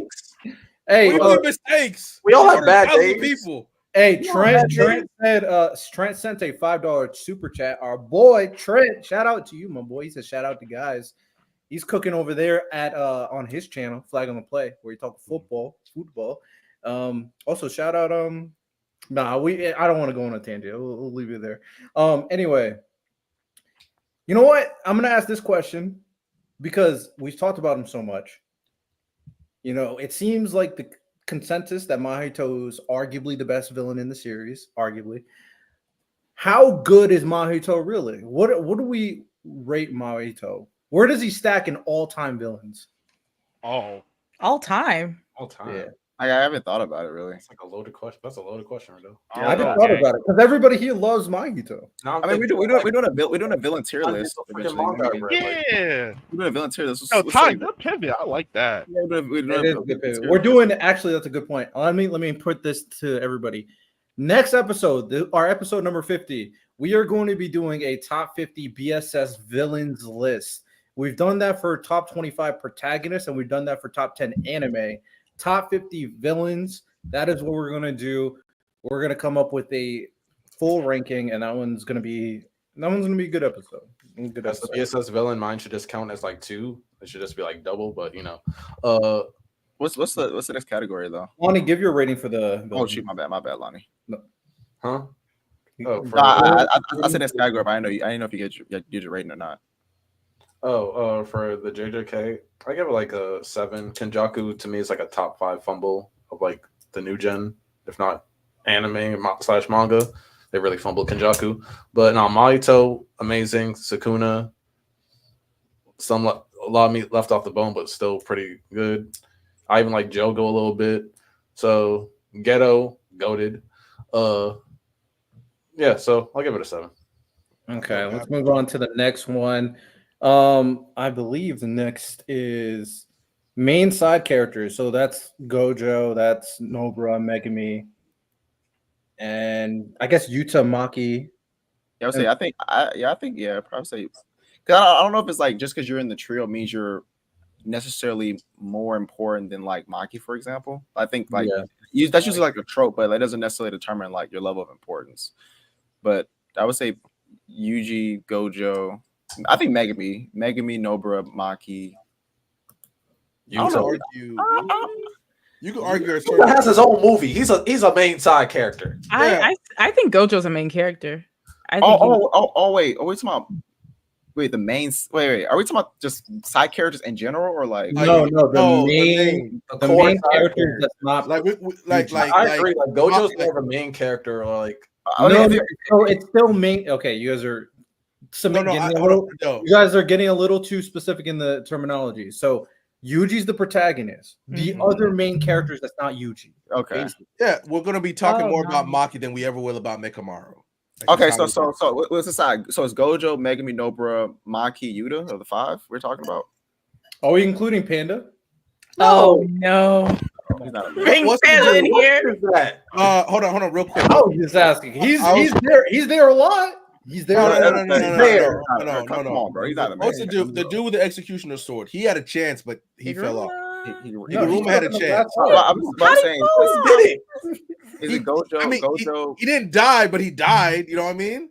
He got injured during a fight with freaking main antagonist. He had a chance. He had a chance. He just learned how to do this shit, and it's like, do better. Choso is above him. No, I would say so. It's Gojo, Megumi, Nobara, Maki, Yuta. I agree. I agree. Those are the 5. I give it I say 7.5. 7.5 solid. I mean, I think Yuta's a dog. Gojo's Gojo. That's all I got to say about him. Maki's actually really good. I actually really do like Maki. Megumi, meh. And then Nobara, meh. So Maki's above Nobara. I mean, they're all the first 3 people are all above Nobara and yeah. But I think after that, Maki, because we're talking Maki's next. I'm gonna go 8 because Yuta's my dog. But go ahead, Randall. Wait. No, Maki's right after the next 3. It's Maki, right? What? It's Maki over Yuta. Wait, what were the 3 that he named? He just said Gojo, Yuta, and then he said Maki. Oh, then Maki's the last place in that 3, and that's it. No, the fact that Nobara came so late really hurts her as a character. So you're putting Megumi 4th? Yeah. Well, I think we're just saying what's our rating of them overall. I don't know if we're not rating. Yeah, we're just rating them. We're overall. not ordering them. Yeah. Okay, then I'll go. No, I'm gonna go a 7. I think the fact that Nobara comes really back late in the story really hurts her character, and also the fact that we didn't get Megumi's whatever his story arc was supposed to be fully completed really hurts him as well. And I loved all 3 of them together. Like, I think the anime does a better job of this. You're just seeing the top 3 together, just doing whatever they're doing. I was locked in. It's just the fact that they were taking it from us too soon. Like whether or not we seen Nobara try to come back from her injury to the point that she's able to use curse techniques again. The last time we saw her face was exploded. Like I thought she was dead. Like that was it. Mike was racking up bodies like he's trying to go on a kill streak and drop the UAV on somebody. Like that's what was happening. Okay, you said 7. Also, shout out Smoke Bryant. I believe this is Kobe. $5. Kobe. Shout out Kobe. $5 super chat. I don't know if you try to type something, but shout out you. Okay, Miles. Just post what do you it. get? I'll read it. I'm gonna go ahead and give it a 6. I don't like Nobara, and then I love Megumi, but I couldn't see him. I couldn't see my boy Megumi become what I thought he was gonna be. Maki, dope. Yuta, even though I hate you, Riddell, because you be glazing him, he dope. Even though I'm a Gojo hater, Gojo cool. Why don't you like Nobara? What did Nobara do to you? Listen, man, you've been dead for what, 100 chapters? That's her fault. Yes. It's not. She just shouldn't have came back. She should have. If she didn't come back, that would be bad writing. There was too many little hints. That's why I'm like, why do people think she was dead? And they're like, her condition, we'll see. House, Nobara. Silence. Okay. Like they kept it so ambiguous that it would make less sense for us not to get Nobara back. If they were like, she's actually dead. They should have said that. They would have just said that earlier. This is a dark series. This is not like a kindergarten show where they have to be like, oh. So like to me, it made sense. So Nobara, like, don't come for Nobara. No. You know who actually drags down the rating for all this? It's just Megumi. It's just Megumi. It's just Megumi. Nobara delivers on everything she needs to do. That's why we all thought she was gonna hit that damn finger, and she did it. It made sense. We were building up for her character to do that in the first place because of Maito. They're like, oh, she can strike this hole. From a distance. Finger still exists. And then how does it all come together? She does the thing that made sense, and that's why everyone predicted it ever. The end. Nobara is one of the best written characters in the series, and I stand by that. But Megumi, he's the one that falters off. He's the one I feel like we didn't get all the stuff that he was built up for. Nobara got everything. She did everything she's supposed to do. Maki did everything she was supposed to do. Gojo, love you forever, did everything and more.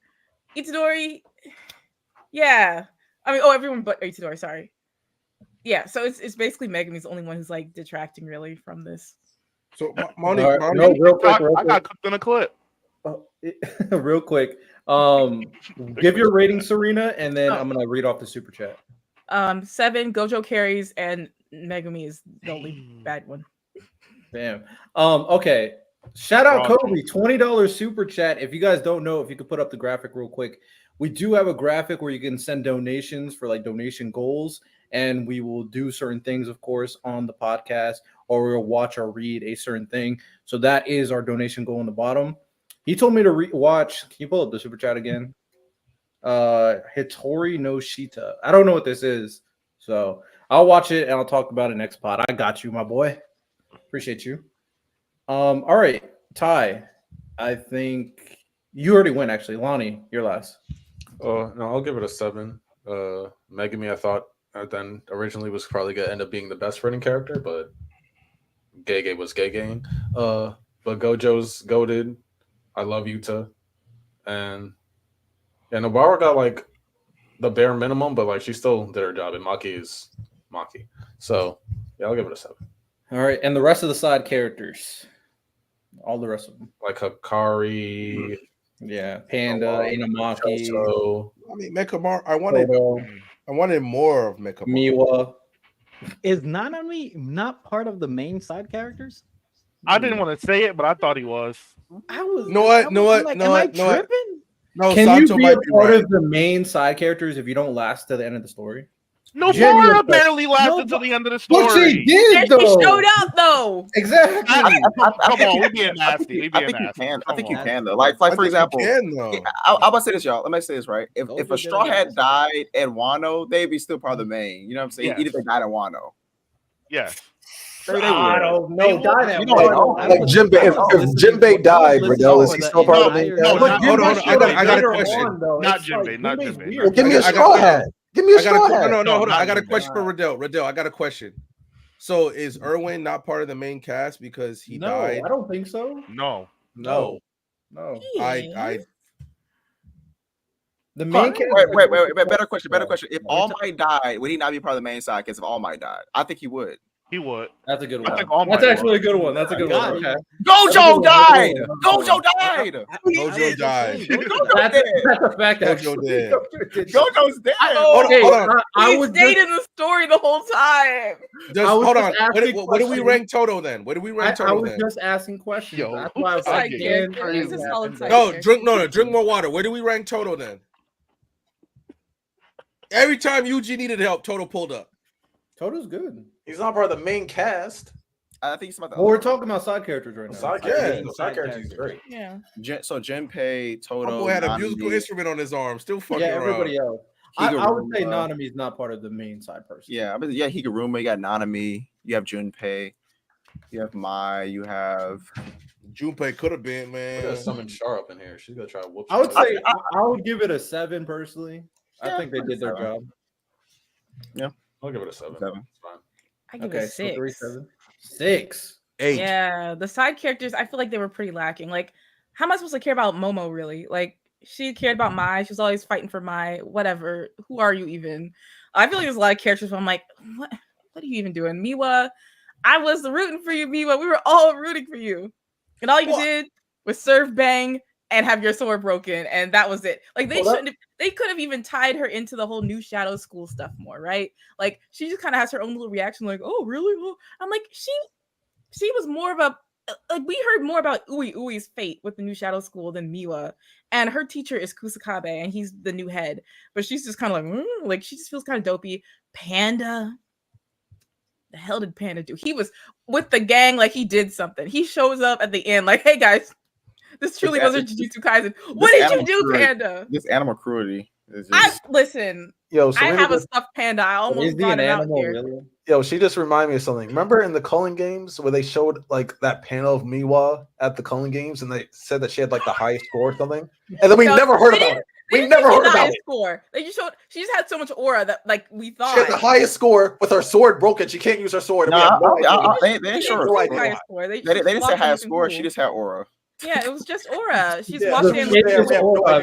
I wish she fighting Nothing. Ty. She did nothing. We just saw her walking. We don't wait. What? What are you talking Nah, about? she don't deserve a panel, Ty.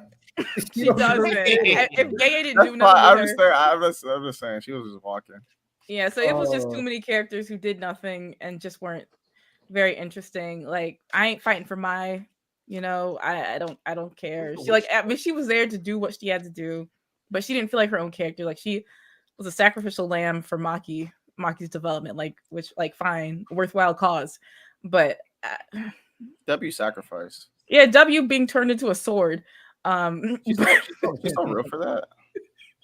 But I guess we do have like now he is a side character. His crazy little hating ass. Toji is too. Toji's tough. Ooh. Shoso's a side character as well. Ooh. So it's so unbalanced. Rico Amanai? I think she was a pretty dope side character. I'm not moved. Not moved. She was a purse. Rico she was used his purse. Shoso's not enough for him to avoid my score. I'm bringing mine down to a 6. Miles, did you give your score? 4. Damn. I respect it though. The bottom really hurts it that much for you, Miles? I don't care about none of them niggas that's not curses. I'm not gonna lie to you. And Toto was dope.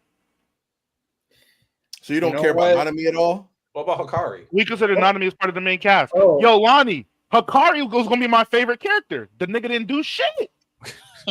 other than when he fought Kashimo, which that was fire. Enough.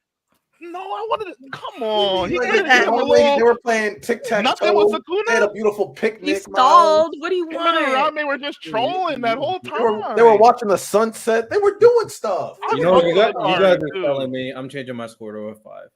Yeah, I don't care about them. Actually, yeah, you're wrong to me that Hikari didn't do shit. So yeah, The curses though, Jogo. I'll match Miles' energy. I'm gonna go with a 4. There you go. I think the side antagonists help out a lot. Like because other than Nanami, those help a lot. Well, we're putting Nanami in the top class. Fine. If Nanami's it's just Toto and Choso, then yeah, I'm good for it. It ain't enough. And Toji, it's still not enough. Random, what's yours? I'm more favorable. I'm more favorable to the side characters, so I'm gonna go with 7. I understand the bottom is bad, but I really like Nanami. I fuck with Nanami a lot. I love Toto. Like Toto's my dude, bro. Toto's just my dude, man. Whenever you need, you in any danger, Toto's always there for you. It don't matter if you got to use a musical instrument to make it happen. He's just gonna be there for you, bro. And I really like that. Now I will say I wanted more out of Mekamaru. I was just one of those people. I think the way they presented him and the way his character worked, I really liked that, and that could have been something interesting for Jujutsu Kaisen to explore, but it just never happened. But like I said, I like the side characters more than most, especially obviously after the main cast when they get together with Yuji. It's just comedy gold at that point.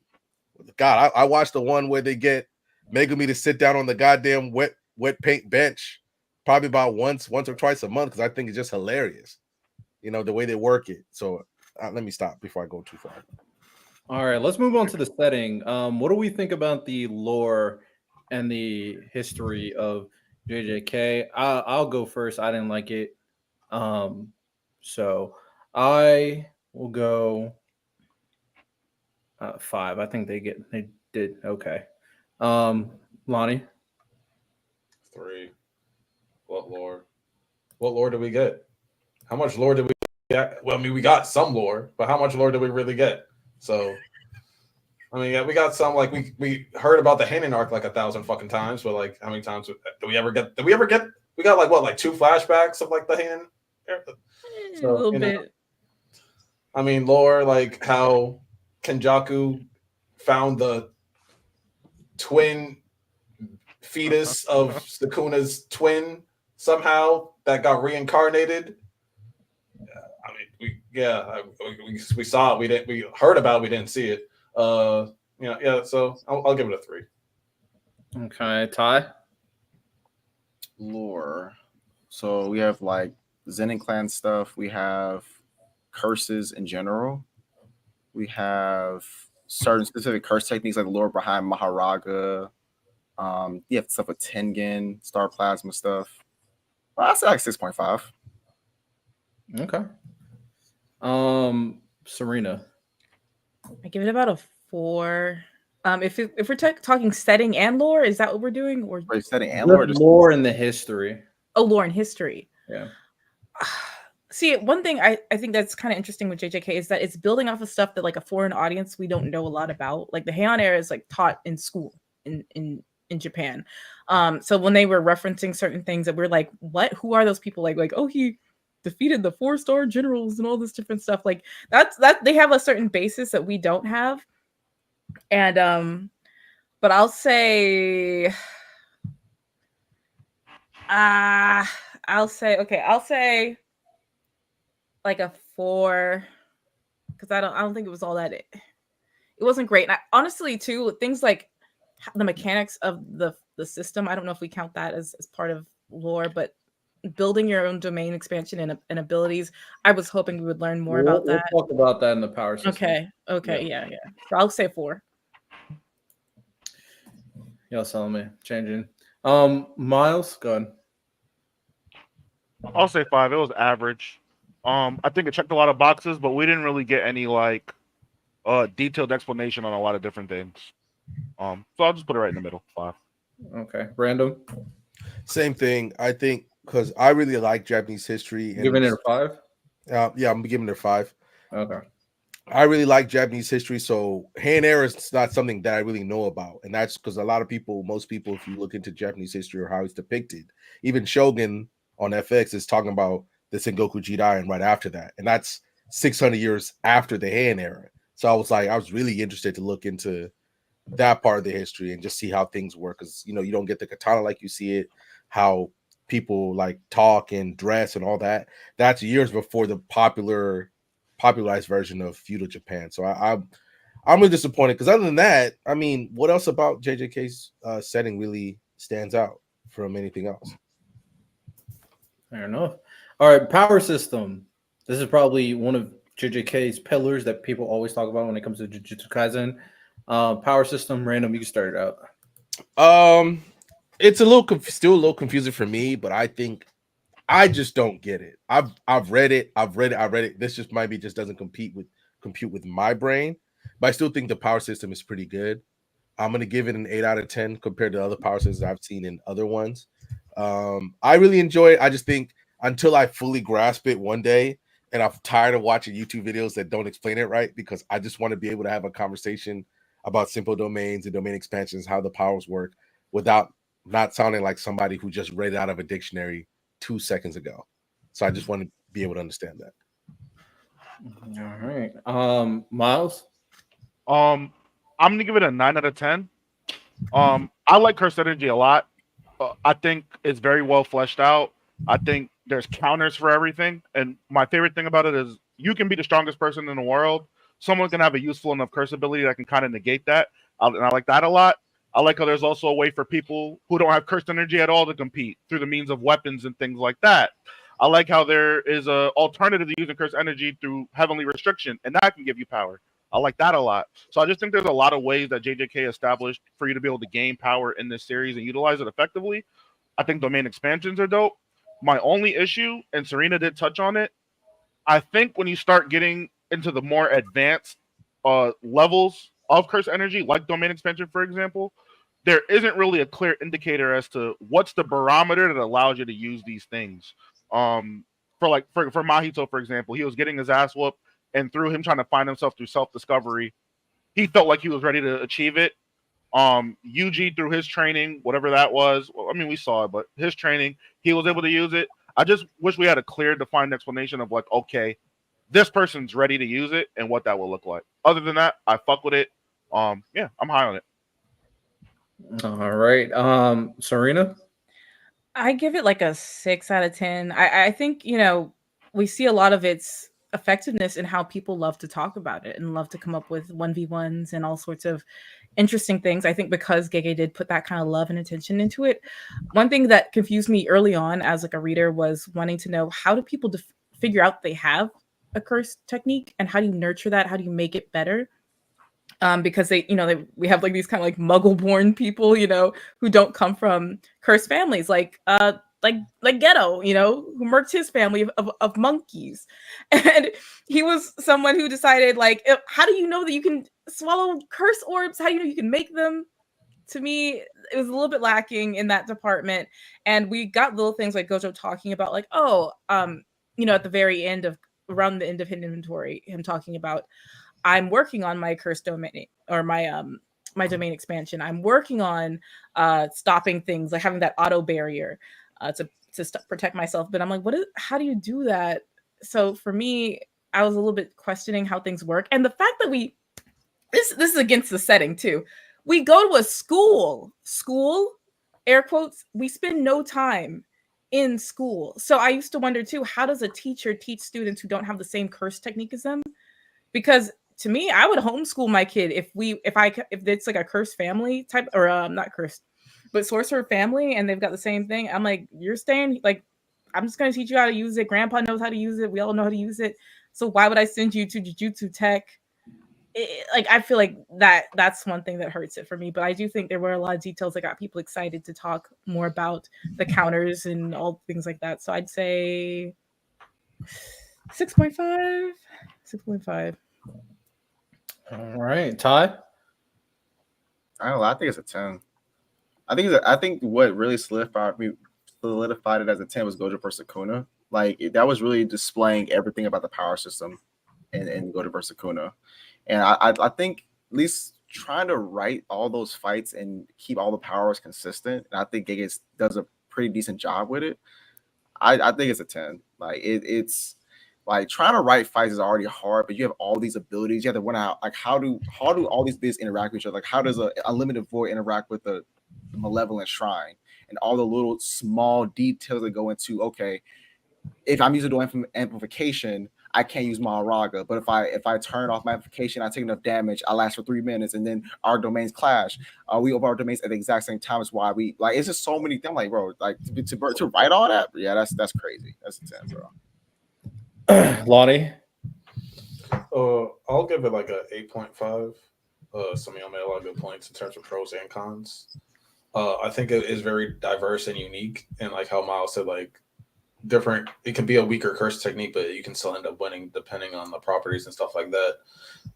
I would have given it a 10 if it wasn't for kind of like, not the inconsistencies of binding vows, but kind of like, I feel like towards the end it was definitely overused a little bit. Like Sukuna was just spamming binding vows. Also, we don't really get the barometer of binding vows. Like, what exactly equals this so I get this in the binding vow? I also wish, like, even though I'm not knocking it against it, I wish, like, we got to see what happens if someone breaks a binding vow, because they said like catastrophe happens. We never really got to see the consequences of it, especially since it's used so often. I was really hoping, like, Sukuna thinks I'm him, I can get through breaking a binding vow if I need to, type situation. We just never got that. But yeah, other than the inconsistencies and like the details of like what level of stuff you have to give up for a binding vow for it to work, I think everything else is like pretty well fleshed out. I do agree. I wasn't even thinking of the whole school aspect, Serena. Like that is factual. Like what are they teaching these? Is Lonnie cooked? Yeah, maybe. Tough. Okay, I'll round it out then. Power system for Jujutsu Kaisen Cursed Energy. I think a lot of y'all made a lot of good points. I do think the complexity, I'm a big fan when it's complex, but I do have some issues with certain things that I don't think are fleshed out enough. I mean, you can, I still have an issue with like the last 3 chapters bringing up the importance of simple domain and what it means at the very end. I think that plays into like certain things and its importance and its portrayal, I think could be better, but I still think it's obviously one of the better power systems. It's obvious that GJ put a lot of thought into this, and it translates very well in anime, just like Hunter x Hunter when they do things. It translates very well in terms of anime, seeing what they're doing and seeing all the different intricacies between the battles, of course, and the thought process that goes on when the battle takes place. So I like all of that stuff. I'll give it a 9. I'll give it a 9. I would say just this is kind of a side point about the binding vow thing. I think the implication is that you die because when Sukuna is explaining binding vows and breaking it, I think that's just the implication that you die. It kind of reminds me of, and this is why I'm okay with certain things being vague because for consistency's sake, right? Like for example, Kakashi tells Naruto and like you run out of chakra, you're gonna die, but we don't really ever see that happen. Or we know that Naruto can produce a lot of clones. How many clones can produce? We don't really know, but it's just a lot. Because if you get specific, like let's say the average ninja can produce 5 clones, and Naruto they say, well, you're special, you can produce 20. If you use 21, we'd be like, that's inconsistent. Because like you just keep it. I think that's why some things are vague, so that you don't put yourself in a hole. I still understand wanting to learn certain things, but I do think with binding vows, I think that the implication is just you die. All right. It's all the chains and all that stuff. So. And Lonnie said his computer froze. All right. And now the world itself, like the geography, the world that they are in. What rating do we go? We can kind of speed run through this. Start with Serena. I guess I'll give it a bit of a 6. It's just like it's our world essentially. Like curses don't really change. I do like the system of like negativity creating curses, and then inhabiting places that tend to be filled with negative energy, like schools and hospitals and things like that. I guess I'll give it a 6. 6. All right. Then you know America just packed with curses, right? In that universe. If we had it, if we had cursed energy, it'd be over for America. Packed, bro. There's a lot. Well, I'm not gonna go down that road. That joke won't happen. Not today. Ty, go ahead. It's like a 7. 7. Random. The world. I'm gonna say like a 5. 5. Lonnie? I'm gonna say like a 5 because we got to see like the other factions and stuff like that during like the Gojo backstory, but I did also wish like we got to see like what they were kind of doing now and stuff like that. Like we didn't really get to see much of that, or like didn't really get to dive into like the other sides of the Jujutsu world. And also, Ty, I heard at the end like the whole binding vow dying thing and how that was interpreted. That I'm fine with because that's what I kind of got to, or it's like some type of catastrophe. But I think it was like for instance, like when Sukuna, like when he did the wide domain expansion by like giving up curse energy or something like that for a certain amount of time, and the thing that ended up killing Choso. My thing is like, all right, so what determines all right, if I do this, it equals this. Like, what is the determining factor for giving and taking type so you're saying like specifics on like the quote equivalent exchange? Yeah, like what is the exact amount for something to equal something for a binding vow? No, I get that, and that's why I'm wondering if that's just the vagueness of not wanting to write yourself into a hole. If you say this, because like now you can just give it credit to other sources that are tighter. So like for example, Full Alchemist, we make certain things like of equal mass. Like I can't take a penny this small and then make a building because it's not of equal mass, right? It's like that's a very strict rule. You could say that maybe a power like Full Alchemist, you could say it's tighter because they have to keep that consistency because there's like a very hard rule around it. But I'm just wondering if like because there are soft power systems. Like I think JJK overall is hard with soft elements. I think binding vow is just a softer element. Maybe you don't want to get too specific because now it's like if this always equals it, then you never can adjust that. And a good example why I don't think it would always mean death is because like when Sukuna made the binding vow with Yuji, he doesn't want Yuji to die because then he can't escape the body. Like he's just like, so if Yuji for some reason broke the binding vow, then that would end up and it equaled Yuji's death. That wouldn't help Sukuna at all. So that wouldn't be like a good deal if that makes sense. So I don't know. I get that it was vague. I just wish that they said something more. All right. Miles? I'll give it a 5. I just think it's real standard, normal world, extraterrestrial force that lives in the world as well. Kind of underworld society that kind of handles things and keeps it under wraps. It does its job. Nothing crazy. All right. I will give it because I do give credence to the fact that there are certain areas where like cursed energy is obviously more condensed. You got to create these whole like you got to close it off with certain abilities. And obviously, when they're at their schools themselves, when they were doing the tournament or just learning in general, that gives it a little bit of uniqueness. So I'll give it a 6. I'll give it just a little bit above average. All right, next we'll last two things. I'll do this one last, so we'll just go another speed run. Art, JJK art. 10. Okay, what a 10. 10. Come on, bro. What do y'all think? Or where should y'all? I'll give it an 8. 7. No, 7.5. I'm giving it a 7. I don't know shit about art though, so Yeah, that's just like you. It's just Well, I I also, unfortunately, I read like a lot of seinen, and like those arts just tend to be. Hey, Lonnie, that's what I'm going off of because, like, Riddell, you know this chapter 2, Children X, that Galaxy-esque. There's like that Galaxy-esque panel. I've never seen anything like that. Like, that's like 10 out of 10. The recent transformation I tagged you guys in Discord? That shit looks insane. That shit looks hard, bro. See, Ty, that's just where when I compare it to Berserk, man, like, because I'm just looking at like everybody else. I'm not knowledgeable in art enough to talk about the different intricacies of it, but I'm gonna give it a 7. It just doesn't compare when I compare it to the things that I think that are really good. I mean, Berserk is crazy. I would say Berserk's like a 15 out of 10. Yeah, and Berserk, like, for a long time wasn't really a weekly publication, but with Shonen Jump stuff, it's usually like expected to have one chapter out a week or once every other week. I will say this: I do like JJK more than My Hero. Because I would say because a lot of times I'm not really necessarily looking at the amount of detail, but more so like how good the fundamentals are.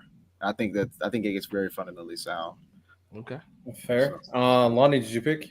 Did you do yours? Yeah, I said 7 because seinen mangas. I feel like I can't say like higher than that because like then I think of Vagabond, I think of Berserk, I think of Slam Dunk, Homunculus, Gaunt's. Like there's like I don't know. I think I can name like 50 manga that like I would consider having better or at least higher. Claymore, Kingdom. Oh, Kingdom. They don't want Kingdom.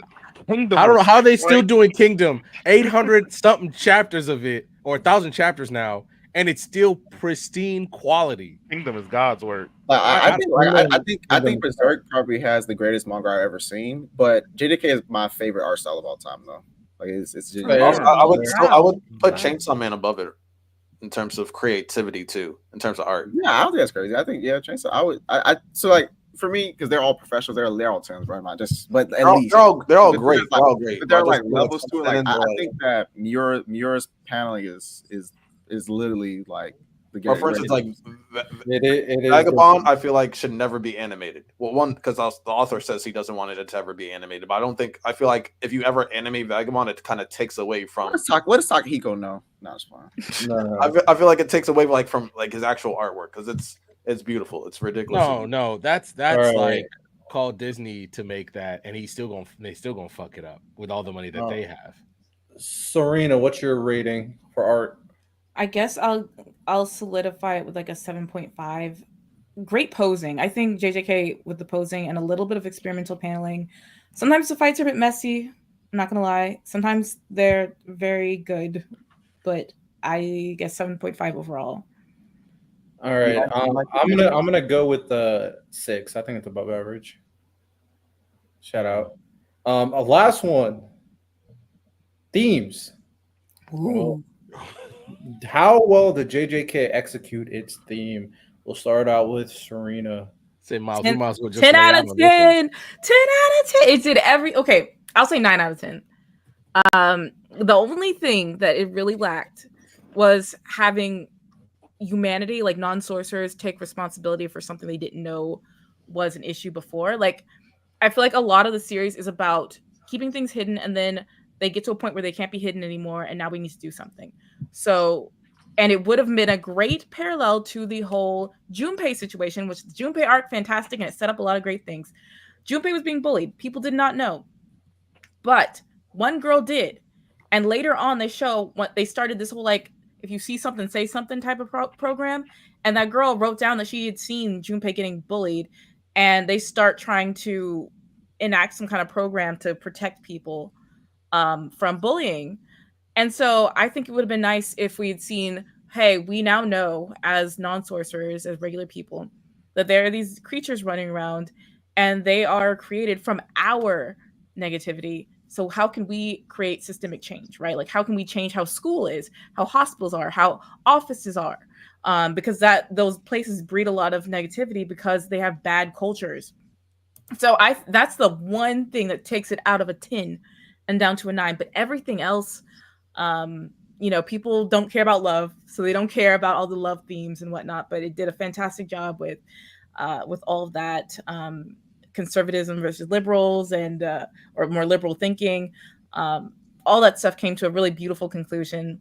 Having faith in the future, not taking away the youth from young people, all sorts of great stuff. 10 or 9 out of 10. All right, 9 out of 10. I got you, Riddell. Me and Lonnie say 10 out of 10. We both agree. Me and Lonnie, as Lonnie said earlier, it excuses things well. So me and Lonnie both agree. That is literally, I literally said they Yeah, no, I just said you did. I said you did it well, Lonnie. Are you listening to me? Lonnie, you don't listen to me, Lonnie. I just said that you said that too. So I'm saying we both agree. 10 out of 10. Let him cook, Lonnie. Let him cook. Y'all getting cooked so much this stream. Y'all getting so angry. Y'all getting cooked. I just agree with you. I said you said it executed well. No, that's literally the opposite of what I said. That's the opposite of what I said. I said that they got the point across well. The execution was shit. That is what I said. We both agree it's a 10 out of 10. Write it down, Riddell. We both agree. Random theme. Oh. I'm also gonna go 10 out of 10 because I don't want any smoke with Ty. I already saw it. No. We all agree. Start the drama. But speak your mind. Don't be afraid of Ty. Don't be afraid of Ty. Don't be afraid of Ty. No. Cook him. Random. The only thing is that it's nothing wrong with you expressing your opinion. Need a beta. I'll say this to you, Red. There's nothing wrong with you expressing your opinion. However, if you ask me about your opinion, then I'll respond. That's how it usually works. If you ask me about your opinion, I'll respond. If you don't, then hey. Negative I will say 10 this. aura for random. Oh Jesus Christ! I will say this, maybe because of how many like other stores I run to where the solitary guy seems like he gets punished for being solitary. Like, so it never felt like Sukuna's being punished for that because he always had the power to be, I can do this by myself, and for him it made sense. That's why I wish it'd be fully realized if we saw his backstory, but now we're just wishing for stuff. But in terms of other themes, I guess maybe Yuji kind of following his dad's kind of proclamation would have been was cool to see in terms of him passing it on or things like that. But the themes, at least with it, I think this is just my disconnect with JJK in general. I just think the themes, maybe I just missed them in terms of them hitting me the way they should have, with having the impact the way they should have. But the ones I was able to recognize were pretty good. So I'm gonna go 7 because that's why I'm saying my second reread of JJK is going to be so important.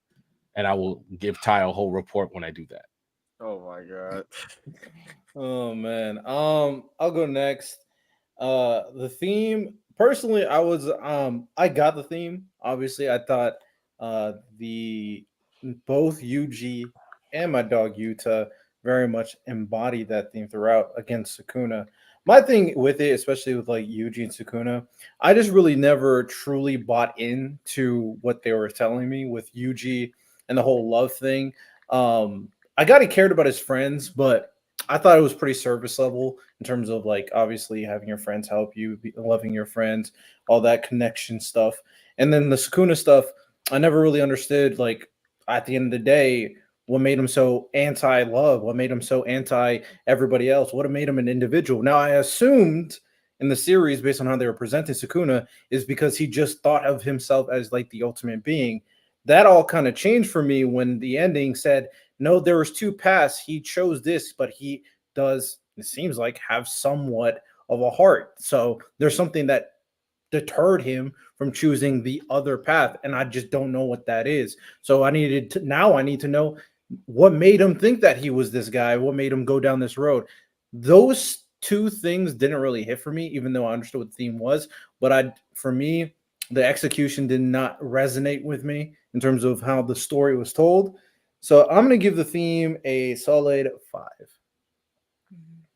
personally. Where's Lonnie? Miles, Lonnie. Lonnie, I need to hear it because he's. Is that the last one? Yeah, theme was the last one. All right. Miles and Lonnie, we don't know where you at. We need Lonnie to crash out. I'm not gonna lie. I'm looking at these averages. This anime is looking mid, and yet it's iconic. Facts. I got JJK at 7.5, so I think it's well above average. Well, we never. If you're trying to compare it to like, compared to My Hero Academia, you know what our rating for My Hero as a collective was? Mm-hmm. It was a 9. But we didn't. Oh, that's true. Yeah. But if we're talking, I wish I saw like my own personal scores because I really like. I just think JJK's is better. I wasn't really that high on My Hero's artwork in terms of just kind of how it was, but if we're gonna compare JJK to like Demon Slayer, that's not fair, especially if we're talking anime wise. We got to do a Demon Slayer breakdown. Well, yeah, we got to do a Demon Slayer breakdown.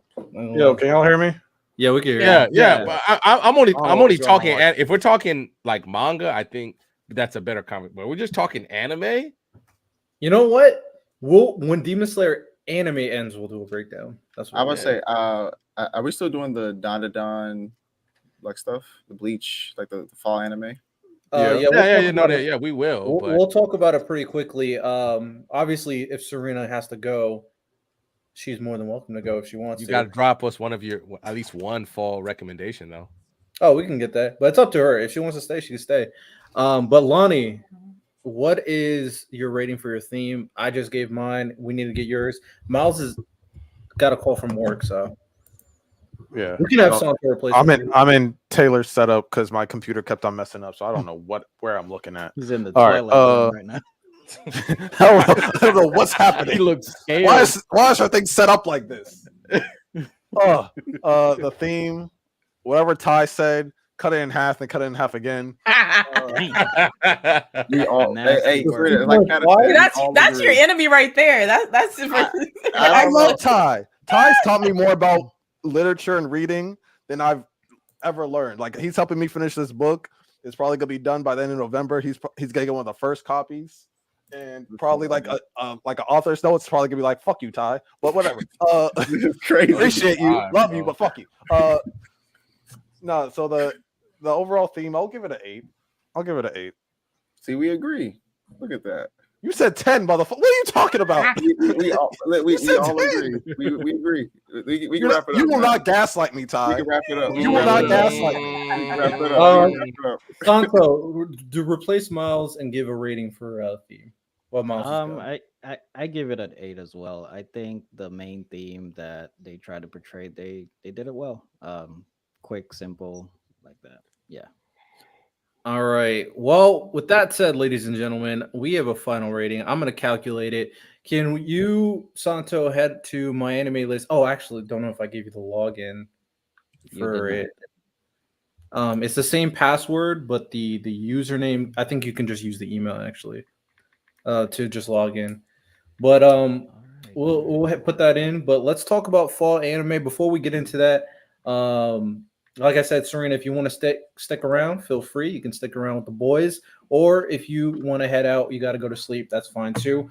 But with that said, I do want to put this out there for our spring anime selections. Technically, Miles chose a sequel, so his didn't count, or he would have won because he picked Nier Automata. But the winner was Lonnie with Wistoria having a 7.92. Elusive Samurai had a 7.88, and Isekai Shikaku had a 7.33. So get my victory speech. I try to tell y'all niggas. I try to tell y'all what story was like that hey, it might end up the way the story is, the trajectory of the story, it might end up being better than Black Clover at the end of it. Especially Black Clover flops at the ending. I think Wistoria is better. Ty, I think you would love Wistoria. Riddell, He might forgive Black Clover if he watches Wistoria. Wistoria's like that. Every episode has gone viral. Every episode's gone viral for a reason. Now, Elusive Samurai was my pick, and look, it lost by 0.04 points. Yeah, Elusive Samurai is heat, bro. A lot of people were like, "What the fuck is this?" Because I think they look at the art style and think it's going to be kiddish when no, the fuck it's not. And we were talking about just current shonen. Riddell, was it like 6 months back? Elusive Samurai was the one I was talking about a lot. It's not just don't look at it. Yeah, don't look down on it just because it's a period piece. It's a great show. It's a great story. Like, go ahead. Sorry. My bad. I thought you were done. My bad. Go ahead. No, I'm done. I'm just gonna just glaze some more for like another minute. I was gonna say, Riddell, what was my pick? For some reason, you picked Isekai Shikaku. Throw that out. I should have picked Don. No. So that was last season. This season. Okay. We're about to do our picks for this season. I'm picking Don. I'm picking Don. I just caught on the entire manga. I read it in 2 days. Oh, you're ahead of me now because I haven't read the. Yeah, I caught up yesterday. I was on chapter. I saw your live. I was like, yo, I'm glad that Ty's reading this. Like, yo, it's fun, right? It's fun. It's a genuinely a good story. I think the anime it might be anime of the year. I think because I know there's a lot of controversy surrounding, which honestly helps its popularity. It's not for everybody. I do think that some of the presentation of certain things we don't have to get to it is a little off. But I know exactly what you're talking about, bro. I can say give me your banana. I can say like around for the first like 30 or so chapters, you got a lot of that, but after that, it kind of completely disappears. You don't even see it anymore. So that's for people that may not want to get into it because some of the presentation with some of the younger female characters might be a little off. I can say after like chapter 30, 40, you don't have to worry about that anymore. Just if you want to hold out to read it that long, I would suggest it's fantastic. But I can understand that deters people. Makes sense. But I think based off of the animation, the story, and I think because it's new, I think a lot of people are getting into it. I'm seeing on my timeline on Twitter, on TikTok, I'm seeing so many like Danadon posts. Like everyone's like hyped for this anime. The music is fire. Yeah, I think Danadon might be one of the ones, bro. I think it might be the anime of the year. I'm not gonna lie. Well, we'll do picks in a second because I'm with you. Oh, hold on, Santo. Let me see. If also, I find it interesting with Dandadan that like he was like a assistant to Fujimoto for Chainsaw Man and stuff like that. Like, it makes sense. It makes sense. It makes a lot of sense. It makes perfect sense because it's just as bizarre as Chainsaw Man. You might could argue it's more bizarre than Chainsaw Man, honestly. Yeah, certain aspects. Yeah, if you like Chainsaw Man, I definitely recommend it. It's like a fun time. Yeah, it gets into some weird places and stuff like that. But I watched the first episode with my girl. Like, she knew nothing about it, and she had a great time. Like, we were busting out laughing, especially when you saw that ghost lady for the first time.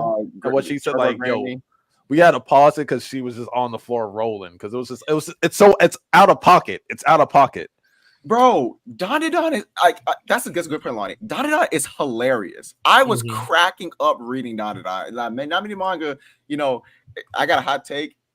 Dandadan is what Gintama could have been. Let me just give it. No. Let me finish. Go. This don't even make sense. Gintama was one of the all-time greats. Like, I don't know. Go, Ty. Let me tell you why. Let him cook. Gintama fans, I come in peace. Gintama fans, wait, what's it? I come in peace. Gintama fans, I come in peace. I want no smoke. I'm just telling you what it could have been, right? So, Dandadan is Gintama is more SpongeBob and Dandadan is more Avatar. From this. No, hear me out. It's extremely episodic, and there's a main plot that we don't really see. Like every story, like theoretically, you can kind of skip around episodes in Gintama, and you won't really miss like story. Like you can theoretically watch them out of order. You can't do that. You can do it with SpongeBob as well. You can't do it with like an Avatar or a Dandadan. Even though Avatar is episodic as well, you still have to follow, like you have to still watch them in chronological order to understand the story. With Gintama, you can legit skip around and then watch all the episodes, and in some cases not really miss anything. That's I'm not true though. No, wait. You definitely can. There are some episodes. There's some stuff that don't really matter when they get like the side, the kind of fillerish comedy. Yeah, that's what I'm referring to though. And a lot of that is canon. A lot of that is canon content. I'm obviously it's still building up to a grander story, obviously. I'm saying that like even within like the series like SpongeBob, you can't like certain group dynamics change. For example, Sandy gets introduced. So if you watch a random episode like later in the series where Sandy like where does this character come from? She got introduced early in the story. So I'm saying like theoretically you still watch certain things out of order and still understands the point I'm making. Like right, you may not like if I watch a random episode of SpongeBob and I see Sandy, I may not know where she came from, but I can still kind of get like other episodes when she's not included, for example, and still understand the story. That's what I'm saying. It's close to a SpongeBob. That wasn't a diss. SpongeBob's fantastic. SpongeBob's fire. But I'm just saying that like Dandadan is episodic, or it has like self-contained stories closer to an Avatar. And it's built up to something grander in the way that Avatar is doing, opposed to what Gintama is doing. And I'm saying it could have been Gintama because Dandadan is actually funny. Like Dandadan, Gintama, the comedy never touched me. And maybe I can accept. Hey man, I'm not buying anything. Oh, SpongeBob's great. Yeah, I'm not buying that. All right. Is it not? Wait, we ain't no SpongeBob. We ain't no SpongeBob. I see exactly what you're doing. I'm not buying it. No, hey, I'm being dead ass. Like no, we hate on SpongeBob right now. What? You don't think you like SpongeBob? No, that's not what's going on here. Way. That's not what's going on here.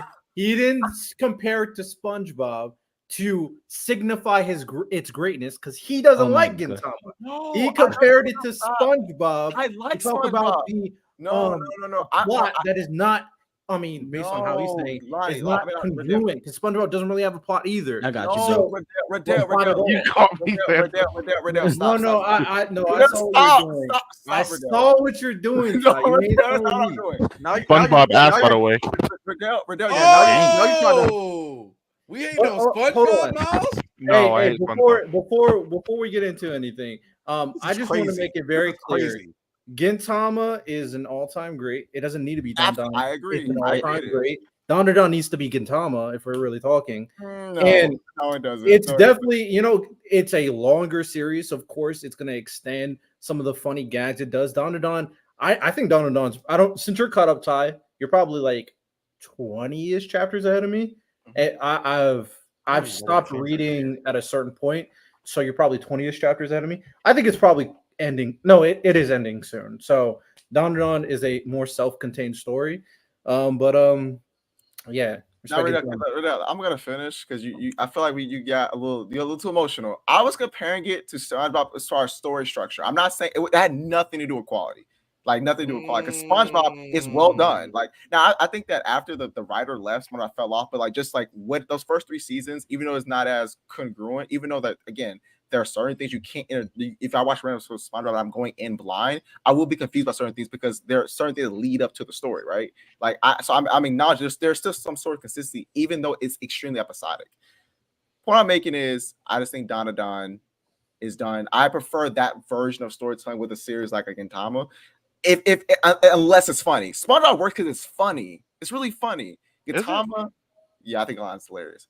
If Gintama was SpongeBob level funny, you would have no issues out of me. If it was SpongeBob level funny, hold on a second. You think Gintama's funnier than SpongeBob? Riddell?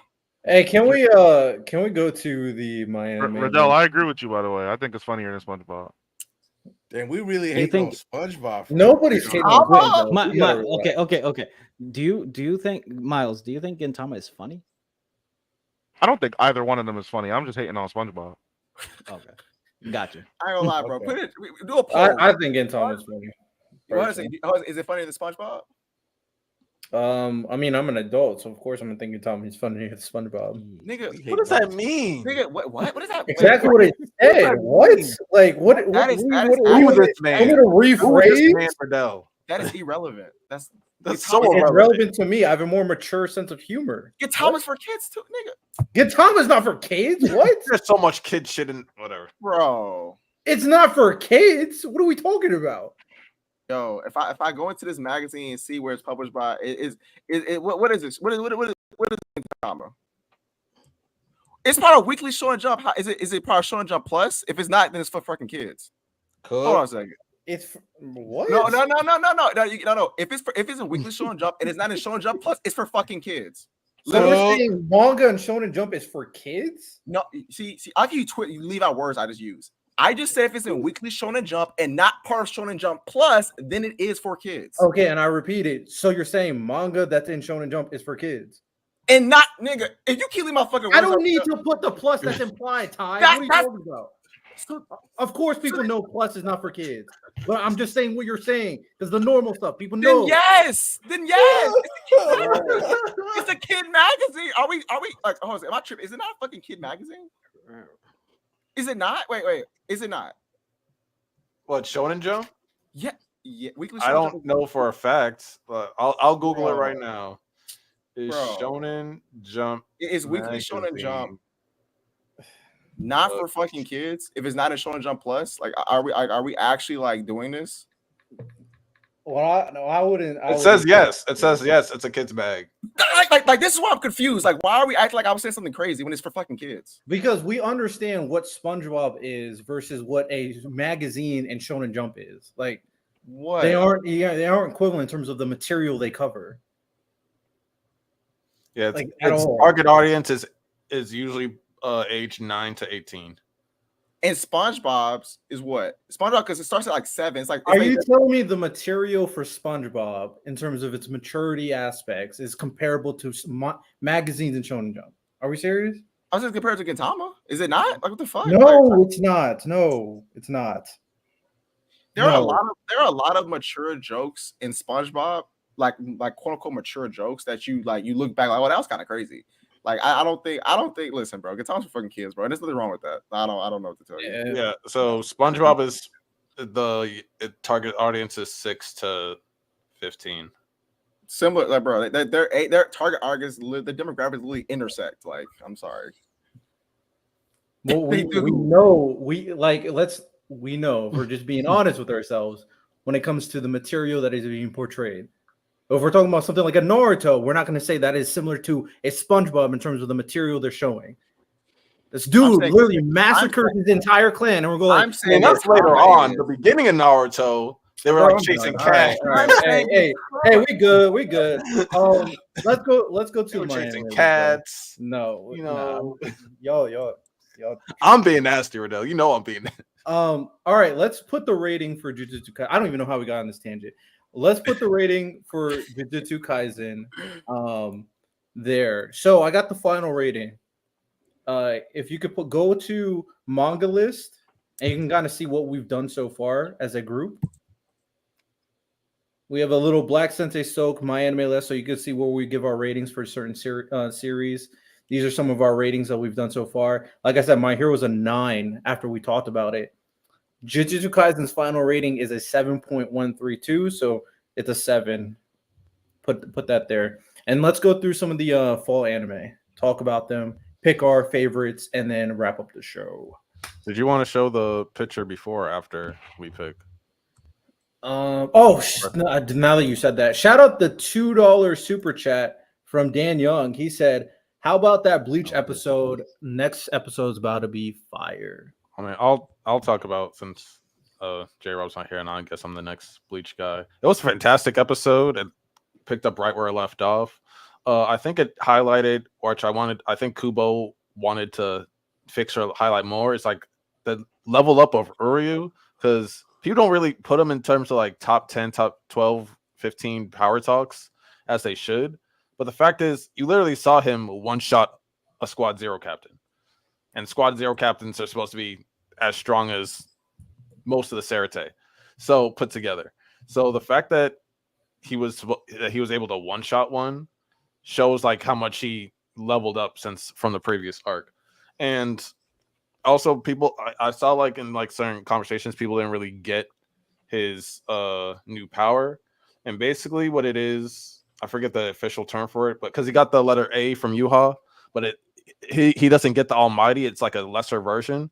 But basically anything that's supposed to be done to him is done to the opposite person. So if he's supposed to get set on fire, that person's set on fire instead of him, and he takes no damage. It's basically like. Are you talking about Iryu's antithesis? Yeah, antithesis. Yeah, that's basically what his power is.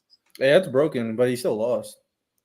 He one-shotted the Squad Zero chick. Are you talking about like eventually he loses or something? What are you talking about? Yeah, I have no idea where the enemy's at. I'm just saying. Yeah, no, he one-shotted the Squad Zero girl, whatever, with like one arrow. That's so nasty. I don't even know what you're talking.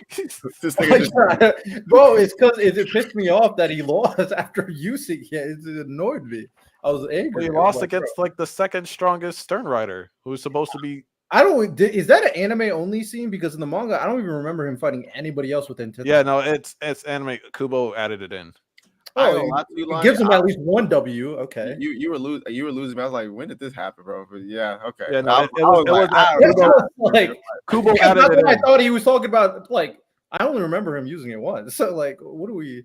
But yeah, no. So what he did is like the Squad Zero. Which I forget her name, but like she used her Bankai and like trapped everybody else. They're all getting like set on fire or frozen or whatever like that. And then she wrapped him up. And then next thing you know, she was wrapped up. And she's like, how am I wrapped up in my own Bankai? And then he kills her after explaining. I have a question.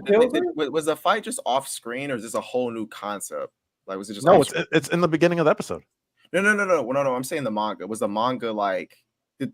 Did we know that he fought her in the manga, or is it just like this a whole new like? That's what more so I'm asking. I don't think we knew. I think it was off screen. I don't remember the scene. No. I know it's off screen. I know she uses her Bankai. No, what I'm asking is, do we like know like, hey, Uri's over fighting that girl? We don't see it. Like, it's like do they allude to it? Yeah, do they allude? I think they alluded to it because we see because I remember we see like the rest of the squad captain, the Squad Zero people, they kill themselves so she can use her Bankai. We do see that. After that, it gets kind of murky. After that, it gets kind of murky. Yeah, I was just asking because I just didn't remember like them mentioning it, but yeah, I believe you though. I just Mystic watched the damn episode. How about that? Hey, I'm the manga. I'm talking about Mystic. Did Uri show up with all of them? Yeah, he did, but like he was more towards the back. Like he wasn't participating like that. Yeah, okay. I think he like shot like one arrow at somebody and like it missed or something like he didn't really do a lot. He didn't do a lot. He did a lot more now in the anime. All right. Let's Santo, can you pull up the My Anime List fall anime? We'll talk about them. Also, what do you gotta say? I mean, hey, ladies and gentlemen, I knew this was gonna be a long episode, so bear with us. We had to talk about two very important topics. You know, next week we gotta lock in. I don't care about the anime only listening. I really need. I love y'all though. I need y'all lists as soon as possible because you know how long it's gonna take me to do math with all. Okay, so 30 villains. Sheesh. 50 or 30? It's 50. I'm being generous with 30. It's better. I can get a more complete list if you give me 50. Because ranking 50 people is hard. Ranking 50 people. Can I just get 50 names? Like, ranking them is going to be. Because after a certain, I told them after a certain number. That's the hard part. Ranking 50. No, ranking 50 is the hard part. Because after a certain number, you're just gonna start listing. Well, that's what makes this a celebration. That's why it's a. No matter what I submit, I'm not gonna be happy when I'm done. I feel like. Yeah, I mean, because I know I'm gonna forget someone. I'm gonna put someone higher than someone else because I remember. So. Well, that's the price. It's the price we got to pay for this list, man. Yeah, because we've always did a ranking. Episode 10 ranking, episode 25. You never. What did I not do? You never added JJK to the My Anime List. A lot. No, so you. I mean, I could do it with my end if you don't want to do it, but anyone else saw any other fall anime that they really like? Oh, Uzumaki. Can you pull? I'll Brandon, do it. You caught up? You watched episode 2? Yes, sir. Put it up. Bro. I will do the JJK. I'll put it in. Can you pull up the fall anime like thing for my anime? No, I didn't see episode 2, but I heard like it's like on IG and everything. Like a lot of people are complaining about episode 2's animation, how it's like a big drop off. I didn't see it yet, so I can't comment it. But I know that's like a trending topic. Is if there was a drop off, I didn't. Maybe I wasn't looking hard enough. Yeah, I'm hearing it's like a big. It's also like trending in terms of memes and stuff like that. Like people are saying like, oh, they spent all their money. They spent their whole. You didn't see the drop off. Not generational biggest fumble. Like no, it's going viral. Like how big the drop off is. Like they're saying, they spent their whole production money on episode 1 and like they threw pennies at episode 2. That's what people are saying. I don't know. I have a question. Was there a drop off? Absolutely, but we're talking generational status. I don't think so. I've seen over a dozen memes in like 2 days. What anime are you talking about? Uzumaki. The first true horror manga that I've or horror anime that I've really been excited to see. There's something about it just grabbed me from the way that they're making the anime in black and white. That's my recommendation for this season. I know it's not, yeah, but it's not going to win. But I think just how unique it is in what's coming out, because there's a lot of sequels. It feels like there's a lot of sequels this season, like ReZero. So this apparently it was outsourced. Hold on. This is what we're gonna do. We're gonna go through these anime. If we gotta speak, if like there's an anime we don't really need to talk about, we won't talk about. We'll move on. And if it's your anime of the fall, it has to be new. It can't be a sequel. Yeah. Then you can let us know while we're talking about it. And also the poll for Is Mahito Crazy? 21 people voted, 62% yes. So we're done with the conversation. 62% are wrong. I don't know what to tell you. I'm sorry. Like, how many times have you guys said that? Oh, like, I guess they're wrong. Take a psych class, guys, or look up the definition of what is crazy. If it says look up the definition of what is a human person, it doesn't apply to Mahito. They seeing how he's treating you, chat, man. Oh my goodness. I'm just saying, if it says person or human being in the definition, it doesn't apply to him. All right, well, let's go through these anime. Johan, you're gonna come into Discord. You're gonna watch episode 2 with me because I need to. Maybe my eyes don't work. It wasn't that bad. I want to see that. I didn't think it was that like bad. A trending topic. I can send you like 5 memes like right now if I. Am I tripping that crazy? Hey man, I think IGN made a post about it. How like it's getting. Okay, but IGN be tripping. I'm not taking them as a credit. I'm just saying. I'm seeing like post after post. I'm seeing meme after meme after meme. Like people are really complaining. I haven't seen it yet, so people are.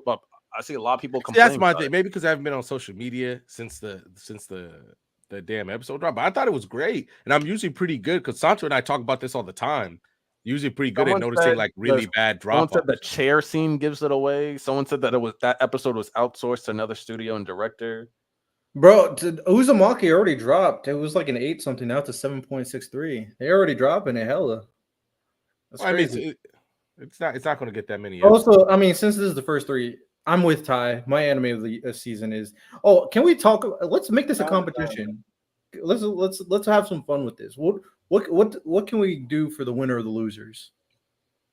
Losers have to do like 10 push-ups. Now we're adding winners and losers. Now we're adding and rewards the ones. I done got 3 W's. I didn't get no. I get retroactive. I just won and I don't get none of the because I've been asking since day 1. Nobody came up with anything. Now what's really? I said push-ups the last time. Loser got to do. I don't remember you. I like that. Loser does push-ups? We can do push-ups. That's fine. Okay, bet how many? 10. You gotta do it on 10, camera. 20 on camera. Yeah, 20. Okay. On camera. Yeah.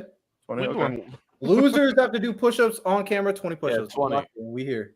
What do winners get? Hey, Santo, you're part of this, by the way. Now Santo got to do push-ups. I'm not afraid. 15. We doing 20. We doing 20. Okay, so now if we win, what do we get though? And it can't be not doing push-ups. Let's think of something. All right, bet. We'll come up with something off stream. Yeah, we can think about it later.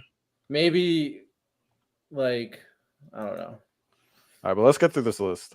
All right, me and Ty picked Don. Anybody else on the Don train?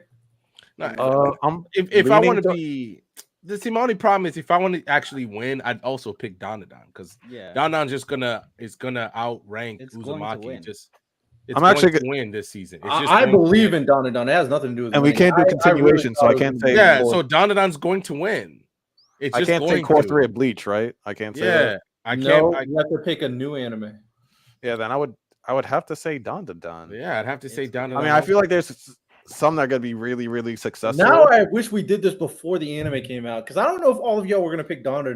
I was talking about Don for weeks here. What are you talking about? You maybe. I don't remember any of y'all talking about it. I know obviously I was a fan, so I don't know if any of y'all were locked in, but I don't know. I read it all. Yeah, I remember having a conversation with Lonnie about it and putting it in the Discord.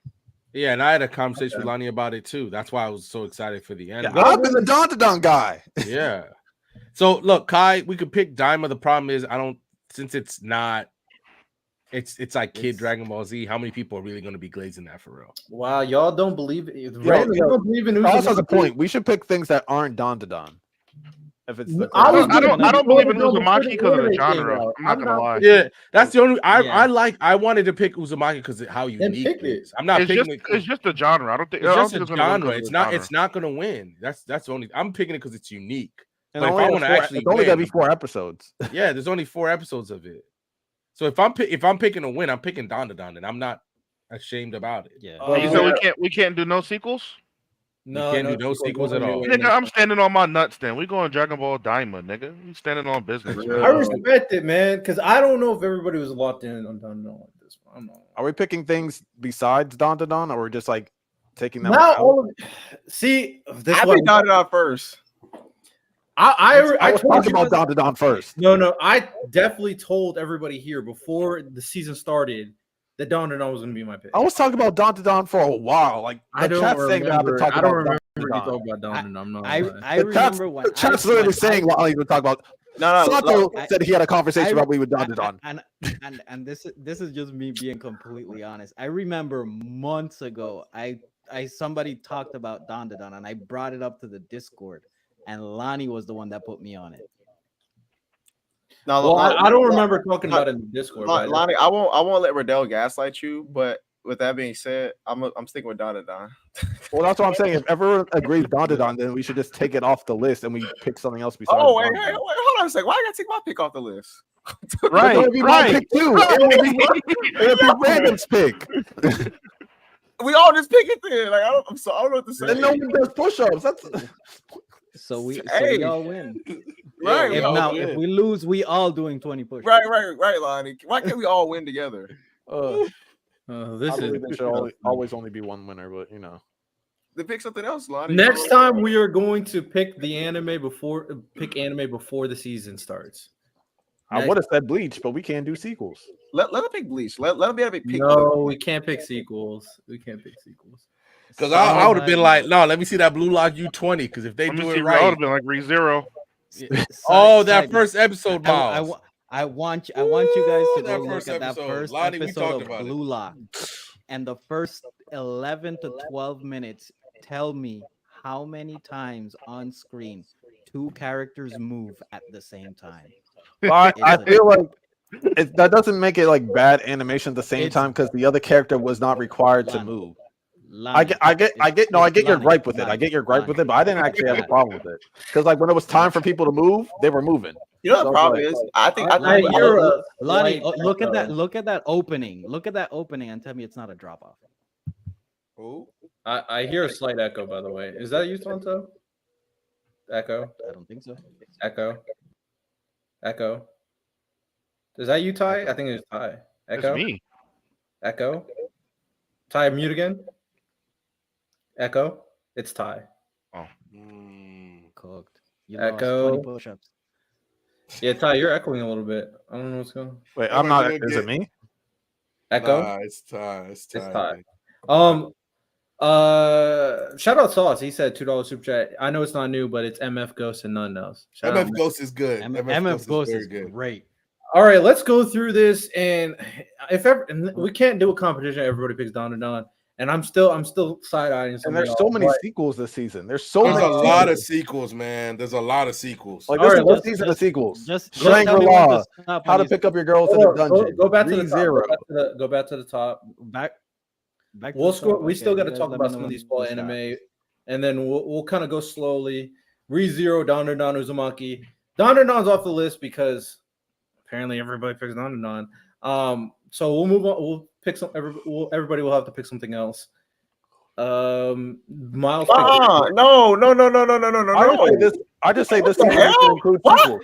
Wait, is Ty getting jacked? Are y'all cheating, Ty? No, because we should include sequels. I said no, hear me out. If we all are allowed to pick sequels because we all picked something else. Someone said ReZero. I said me for. Miles said Dragon Ball. He said Dandadan. I'm not saying I'm not the first name to talk about Dandadan. I hold on a second. I'm not the first name to talk about Dandadan. I just read it. Like I'm not saying that, but I did just pick it. Like, yo, I'm picking Dandadan. Now we're taking it off because other niggas take it after. Like, no. Everybody here is picking him. That's the problem. I'm saying he can pick Dandadan. If I can pick What if y'all all lose though? Yeah, yeah. Then we all do push-ups. But That's what I'm saying. Why can't we all? Why can't y'all all pick the same thing? Well, why can't we just do sequels? Yeah, we haven't done sequels the entire This is a time. season of sequels. It's literally, if we go down the list, 90% of these are sequels. There's other anime you can pick. We pick new anime. I'm the slice of life guy in here, and I ain't seen like half of these. Can we like, vote? what the hell are we talking about right now? Let's vote, because Riddell's tripping. Who wants to be able to use sequels? Sasha, put your hand up. I'm getting it. I'm getting annoyed. This is y'all, bro. All of a sudden, we want to do sequels. Oh my god! I know it's just for this season. Riddell, it's just for this season. Riddell, it's me and you, bro. Lock in. Nah, it's just for this season. Riddell about to walk away from his shit, bro. I am. I swear to God, I am about to walk away. Riddell, it's just for this season. I picked this up 2 seasons ago. Now everybody, let's do Riddell. Wait, talk, Riddell. We're already shifting the rules. If you're taking off something that's not a sequel, Donna is not a sequel. We're taking off the list. That means we're obviously not following the rules. Have changed. Yeah. Welcome to the show, Riddell. The rules have changed. If Donna is off the list, that means we're not following the rules. We're not. Riddell. This is just for the sake of competition for this season. It's just we can add sequels. No, I'm being serious, right? I'm trying. Thank you. This season is weak without sequels. I'm trying to be fair, Riddell. If we're taking Donna off the list, that means we're obviously shifting the rules in at least a little bit, because it's not a sequel, but we can't pick it still. Like, we're shifting the rules already. Is that fair? I'll be nasty. Kubo said he's making up his own stuff for Core 3, so that means it's not a sequel. What? Yo, anyway. It's his own shit. Core 3 is its own thing. I'm good, bro. Riddell, ignore what Lonnie just said. Just ignore that. But anyways, I'm just saying shit. Riddell. Let's just talk about the full anime.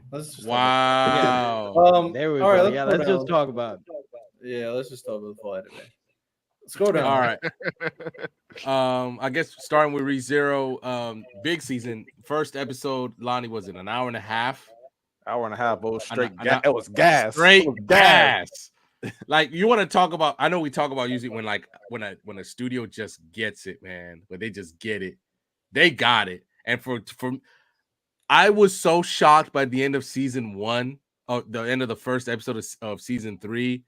I had to watch it again because I couldn't believe what the fuck just happened. And a big character is supposed to be coming back in this season. It's gonna be a big season, y'all. I'm letting you know. And ReZero low-key could be the anime of the season if we want to add everything together. If not, it's gonna be Down. But ReZero gonna be cooking this season, man. Especially once the character who shall not be named comes back. If we look right now, it has a higher rating than Don. But no, the first episode was definitely peak. It has some great shock value. I'm someone, like, I know Riddell doesn't like Rimuru. Subaru. I hate Subaru. He's probably like my second least favorite MC, or my second most hated MC besides Takamichi. But all the other characters are fire. This season is going to be straight gas, especially this is how we're starting it off. They started off with a bang, literally. And yeah, or a pop if you really want to be technical.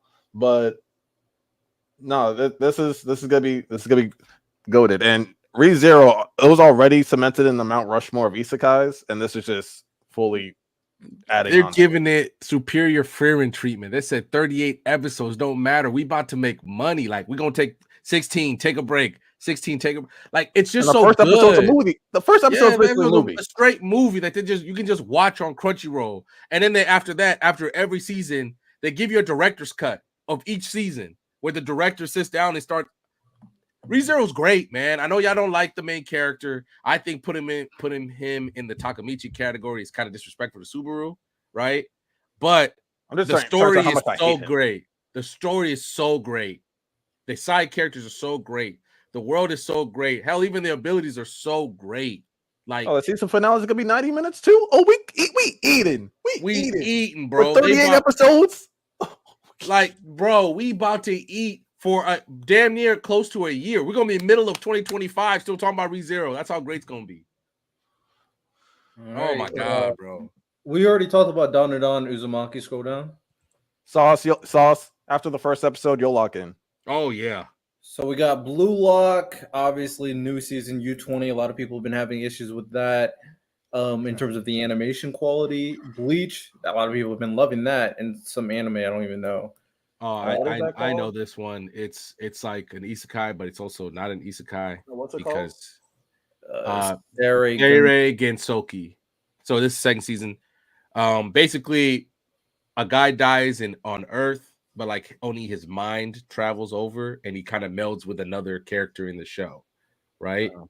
And in the new world, and then he basically goes through life that way. But what makes it special is the fact that his thing, kind of like how Rudius was kind of special, his was kind of special, but then other people are coming in, are being summoned the regular isekai way, and he's basically in the politics is pretty good, but it does rely on a lot of harem tropes that which would make like even me roll my eyes, let alone Riddell. It does rely on harem tropes, some fan service, but the overall story is pretty good. But it's never going to be, if you're talking about when we're putting it, even like Tanya the Evil clears this, and it's not even close. That's the best way to do it. Like I put Tanya the Evil as my bar. By the way, did you guys see that Bleach has a 9.08 right now? It's the that first highest episode's so far. cooking. First episode's cooking. I saw some of the animation. It's cooking. Shout out Bleach, man. I'm not watching Bleach right now, so I'm waiting until it's finished, and I'm gonna binge all of it to enjoy it. Then we Blue Lock had a chance to be like the season, right? If they put in the money, man, U20 would have fed families the same way Sukuna Maharaga fed families, the same way Tengen Gyutaro fed families. Baru scoring his goal in the U20. We were going to be talking about that for weeks. Yeah, random. I'm not giving up on Blue Lock after one episode because, like I said, like when it was time for them to actually like move, I feel like it's like another one of those things where it's like they're pinching pennies for the big episodes. So it's like, yeah, there's like in terms of like talking, it's like basic animation. But when it gets like, I'm waiting to see like when it's like actual like I'm waiting to see like episode 2, 3 to see how it's really gonna be. Because I didn't think it was like I didn't like it necessarily, but I also saw like, oh, when they were moving, you can say like, okay, this is like actually okay. Like when Shido was like trying to attack people and stuff like that, it looked fine. So I didn't like most of it, but I'm waiting to see when that actually important. Now, if it's just cooked and they weren't pinching pennies, then I'll agree with Santo and you. But until then, I have to put out hope. I have to keep the faith. I have to for my sanity. All right. You don't want me crashing out over Blue Lock. You don't want that. We'll see what happens. Blue Lock. Give it some time. Blue Box is a Shonen Jump mainstay. That's like a romance sports and anime. You like your romance, you like your sports, badminton player, and I think a basketball player. So, shout out, man. The romance anime. I think people are gonna like that. The manga typically does good for people who love like romances. I saw the first episode. It reminded me a lot of Ahiro no Sora. Animation wise, it's pretty solid. It's good. You keep on going. We got strong more isekai real quick because we're forgetting a big one. I'll go back up right next to Blue Box. Okay. Because How to Pick Up Girls in a Dungeon was this its 5th season? Mm-hmm. Oh, the fourth season was absolutely amazing. But this one, like, if you read the manga or you read the light novels, this season is going to be a big turning point. It's going to be messed up. A lot of stuff's going to happen. And it's going to be gas. This season might end up being the best season so far. And I like all the seasons of How to Pick Up Girls in a Dungeon. I think it's like a really good story. I think it's like a very solid story overall. I think it hits like every type of thing that you want in a story pretty well. Do you consider him having a harem? Like, because if you want to go by the harem for me, I dropped it. If you want to go by the rules, if you want to go by the rules of the harem, then technically yes, even though he only has eyes for one person. Right. So that's why I don't consider it that way. But if you want to go by the technical rules, he has a harem. Yeah, but no, every season got better and better to me in terms of How to Pick Up Girls in a Dungeon. Definitely, if you want your girl to get into like type of adventure anime, like I watched it with Taylor, she loved it. She like wanted to binge it with me. Season 5, like I said, it's gonna be a game changer for the series. Okay. I mean, season 4 was basically what happens if you like make an anime Dark Souls. Every past like episode 3 when they were in the lower floors, they were fighting for their fucking life every episode. And they were like, scrapping. They were scrapping. Like my boy at one point was just using a stick and trying to figure it out with this whatever the hell that thing was, and it's just like that. And I that can talk mud monster swamp thing. Like he was. I don't know what the fuck that was. They were fighting for their lives. People were dying too. People were dying left and right. Like it was giving them work. Like I don't know what to tell you, man. And the next one, Arifueta, it's kind of a revenge isekai where he gets betrayed, but he already got his revenge in the second season, and now he's basically like, I'm going home. And that's that one he has a harm. He's like, I'm taking all my girls with me and we're going home, basically. That's what Shangri-La Frontier season. So many isekai sequels. Yeah, Shangri-La, like the first season took the anime world by storm. Mm-hmm. Like I was saying, it could be written better than Sword Art Online. People were raving about it. I still see random videos of it. And so season 2, I hear that the story gets even better. So I'm expecting some big things. This could be a sleeper pick for anime of the fall season. It could be, especially with how Shangri-La the first season ended with that epic fight. So yeah, watch out for Shangri-La. Yeah, I still need to watch season 1, but shout out. It's pretty good. Pretty good. I gotta get past the idea of watching a main character with a bird head. Oh yeah, it's different because he's playing the game, But I mean, isn't like the entire anime in the game? Yeah. So the quirk about him that I think you'll appreciate, Riddell, is that he likes broken, like the main character, like he likes going into like glitchy games and stuff like that because like it's harder it adds like an extra grind, adds like an extra like condition to like beat the game and be good at the game, like getting through like these. And so he's like, you know what? Since I'm like the master of all these like glitchy games, let me try like this game that's supposed to be top tier pristine because I don't really try those games. And then that's what Shangri-La Frontier is. And so like he has all this extra experience with things because he's used to games that glitch or bug out and stuff like that. And the power system's really well thought out. Some of the characters are pretty dope. The fights are great. So yeah, I think it's solid. It's very solid. Yeah, I'll log in at some point. Obviously Gun Gale Online too. Interesting that it got a second season. No, and, sorry, Riddell, go ahead. I'll talk after. Oh, I was just gonna go past it. Do you want to talk about it? Yeah, I'll say this. I don't really like a lot of Sword Art Online at all, except for season 4 and 5, because I think that's when the anime really locks in. But Gun Gale was good. Like it really surprised me how good it was. The main character of the spinoff was pretty captivating. So, but I am like you, Riddell. I was surprised it got a second season. So let's see what they can cook up, because this isn't, to the best of my knowledge, this is completely original. Like the author did not have any involvement in this at all. So W cash grab. Also, we got You Are Miss Servant. I just read the synopsis. I mean, it's basically the same. I don't know if anybody watched it. Not the same, because the Dragon Maid Kobayashi is more of like comedy type anime. This one is this girl's an assassin and she wants to be his maid. So you can kind of get what they trying to do with that. Not really moving me, but I mean, if you like that, go.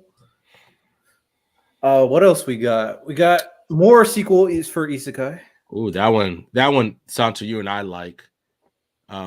It's basically this guy gets reincarnated and his big skill is appraisal. So right now, what the anime does really well is that they don't have him fight because he's not strong. So it's not like, oh, he just now that he can assess people. All he's doing is basically like Riddell, what you like. He's in a weird way, he's building up his kingdom by finding really good characters. That's all he's doing is he's basically stacking himself a whole bunch of S-rank people, and then they kind of do the work for him. But even in the manga right now, they're getting to a point where like my boy's gonna have to pick up a sword and start figuring some shit out. He's gonna have to do something because now it's like he picked up a really good strategist, but she's not loyal. And then she was facing off, both of them were facing off against a rather really good strategist, one of their enemies, and that guy is just a pawn of somebody else. I'm like, what the fuck's happening? But I really like the politics system, and it's just gotten to a point where like you've done everything you can to keep him out the fight, but now he has to pick up a sword and actually fight himself. So now that's probably the next evolution of the story. Okay, shout out Blue Exorcist. It's a weird run. Obviously, it had to come back. It kind of remade itself. Now this is a sequel of the, I think, remade version. Blue Lock is really good. The manga is still going. It's almost finished. It's got a 7.34, which is interesting. I don't know exactly which story point they're addressing in this version. I can't tell, but it is good. It just has a weird kind of how they're handling it is kind of weird. It's pretty awkward. And then 365 Days to the Wedding. I read that one. It's a romance anime where these two pretty indifferent people get together so they don't have to move away from their job. So they got to get it's married. like two Riddells got together, huh? That's what happened. Hey man, I respect it. Do what you gotta do. Scroll past Ranma one half, Dragon Ball Dama, probably gonna be big ones. Ranma one half is a remake of an older anime. It is to some people woke, but it was Ranma one half was before all this woke terminology, before all of that. It was definitely a pioneer in terms of that. I remember I was like 6, 7 years old, learning English, and I saw Ranma and a half in Spanish. So it's been around for a while. Yes, long time, and I think people will like it. Definitely. I hopefully it doesn't get weird with some people who get overly aggressive with like woke stuff, because I don't think this is woke by any means. Just because it has something that people get upset about, it's going to be a solid anime. Already got a 7.9, so people are messing with it. And then Dragon Ball Dama. Wait, I had to go downstairs for something. Wait, so why is it controversial, or what's in it? Well, the main character, he's a guy. If he gets wet, he turns into a girl. He changes sex. Yeah. Whatever. It's fine. Yeah. Anybody who gets mad at this has never watched anime for real. This anime is a remake. So yeah. it was here like in like the 90s. So this is an old anime, and nobody complained about it before. Oh my god, he's tangent. Yeah, there's really no reason to complain about it. If you're insecure, just say that. Cook. It's going. Oh, here we go. Tower of God, season 2 workshop battle. It's interesting that they just went right into another part of the anime, so they're just going to keep on going. I like it because I mean, Reincarnate Slime did the same thing. I think maybe they just understand that some things don't need 2 cores to shift through. So I like that. No, I'm really excited for this part of Tower of God. When we do the 50 list or whatever, there's definitely going to be some Tower of God antagonists in there. And yeah, I hope people start to really see that Bam is a goated main character. I don't know. It's going to take a while for the anime to catch up to where the Mon was at, but Bam's catching up to like top 10 protagonists for me. He is him. I'm not even mad at you. All right, going past it real quick. One anime that stood out to me, and then you guys can talk about because we can speed run the rest. This Orb anime on the Moments of the Earth. This looks interesting. I can read off the synopsis. 15th century Poland, a time when heretical ideas led those who possessed such a mindset to be burned at the stake for their beliefs. Raphael, a child prodigy, is expected to major in theology at university, the most important subject at the time. However, one day he meets a mysterious man and begins researching the potential truth. Hold on. I can't read the potential truth and heretical ideas. That looks interesting to me. It was also made by Madhouse. Yeah, I think the manga got like an award for its literature. So I think it's like, so I'm assuming it's well written if I'm thinking of the right one. Yeah, I think it won something for its literature. So I've heard a lot of good things about it, the manga, but yeah, I'm excited for it. Yeah, I remember we talked about this when we watched the trailer, right?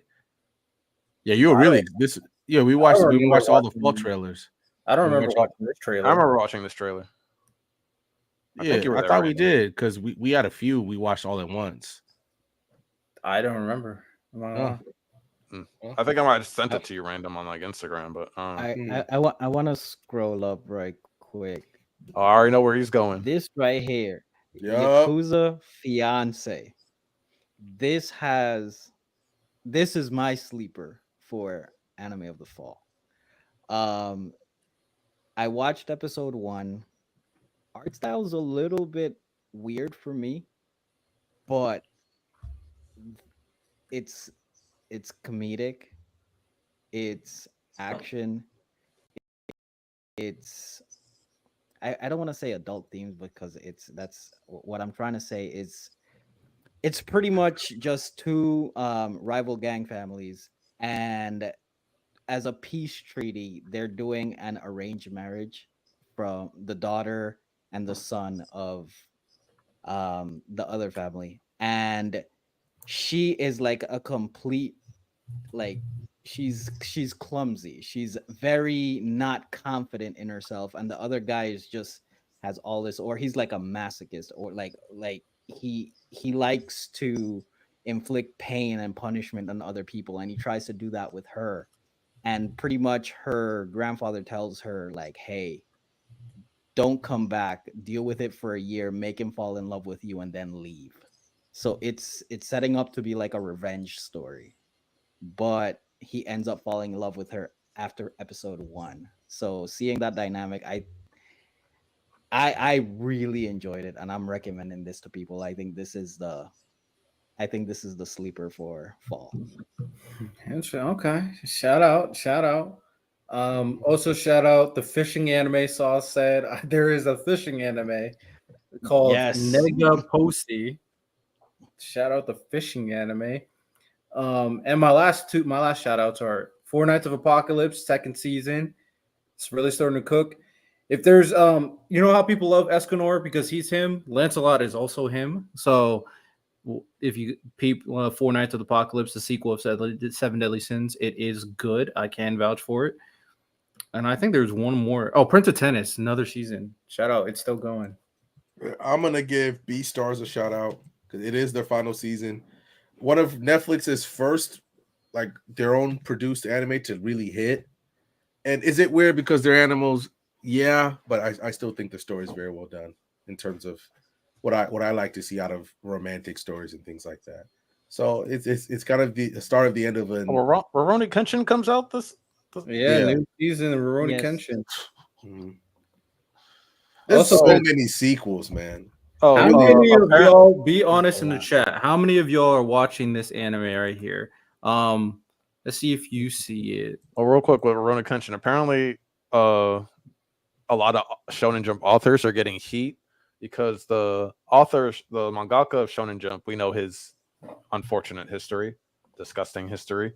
Apparently he's throwing this really big party that, like, I think they already said Gege's going, Kishimoto's going, Kubo's going. How's he not in jail?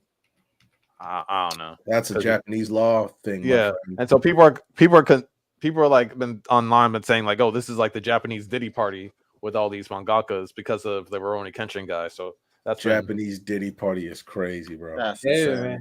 That's insane. I mean, hey, unlike Diddy, well, Diddy's probably gonna get convicted, but this guy was convicted, so that's just where you see how different cultures value different things. Yeah, that's insane. I ain't gonna lie to y'all.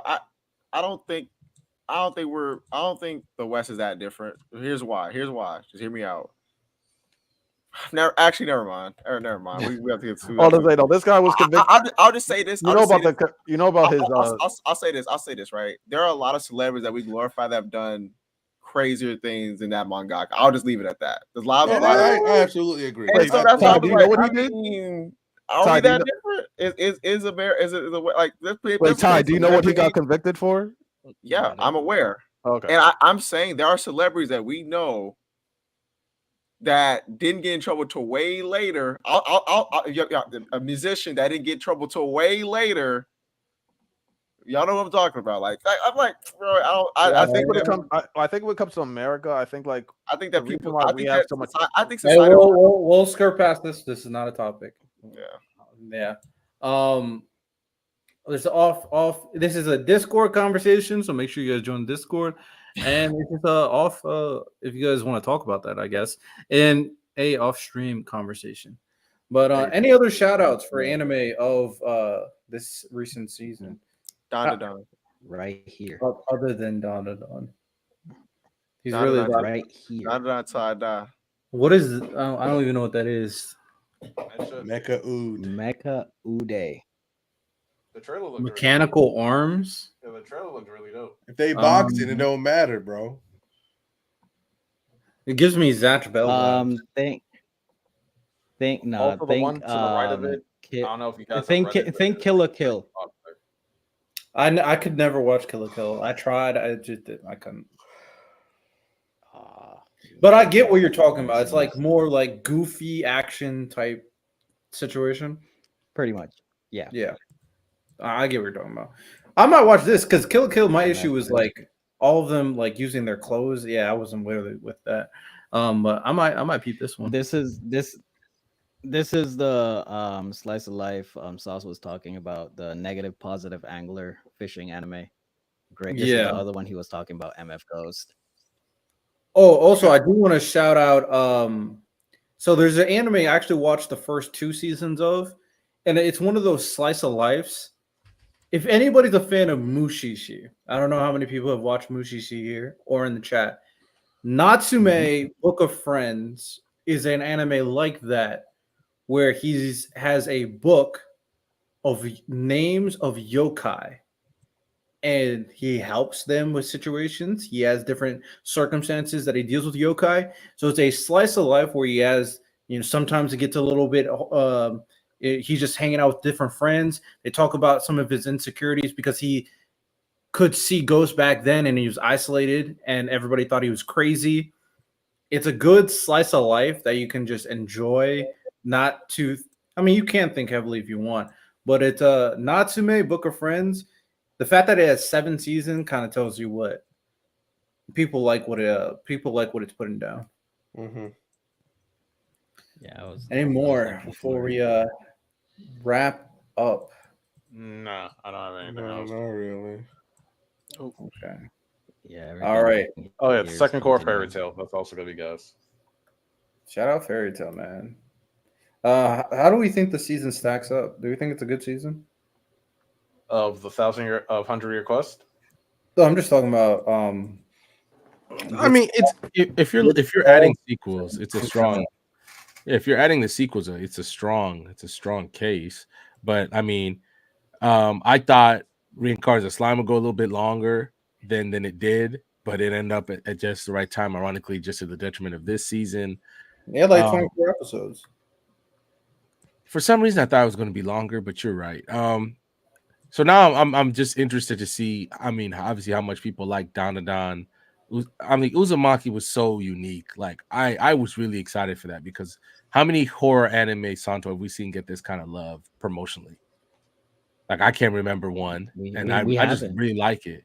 Yeah, I just really like it, and of course, Adult Swim. But maybe we shouldn't be excited about Adult Swim picking up anything because we still need to study the fall off of Ninja Kamui, and if they're ruining this too, because I think that there could be a market for horror anime. I play a lot of Japanese horror games, so why couldn't there be more horror anime that get a lot of love? And I'm disappointed if this is not getting the love. Because the thing about horror is like you want to feel the tension. I'm not feeling tension from horror anime. I think the way Uzumaki was made, at least the first 2, because it's uniquely done. It's in black and white. I think they really play into. It's like you're watching a motion manga. If that makes any sense at certain points, Santo. Tell me how you feel. At least for the first episode, because I know you didn't like the second. The first episode. I mean, the first episode was solid. My only thing is that I think people are really harping on the black and white aspect, as simple as that may sound. Like that's literally all I'm hearing everybody talk about. Oh, this is so innovative. This is different. It's black and white.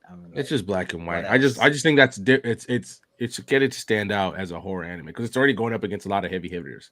That's all it is. If you're using that as a reason to make they should get more love because it's black and white, that's not good enough. I think the story itself told in black and white is what makes it work, if that makes any sense. Yeah, fair enough. Well, with that said, ladies and gentlemen, we 3 hours into the pod. This was a long one. We had to talk about JJK. We had to talk about some of the fall anime. And with that said, we do appreciate you, of course. This was another great episode. Appreciate all the support, all the super chats, all the memberships, of course. Episode 50, big one for the podcast, big one for the YouTube channel, big one for the platform in general. Also, if we do have an announcement, so to speak. Of course, our boy J-Rob will start coming back soon. He's just been busy with work because he'd be grinding, becoming a sports journalist. And our boy Santo is an official captain of the BSS. Not only is he a producer, but he's one of the dogs that run this show. So shout out Santo.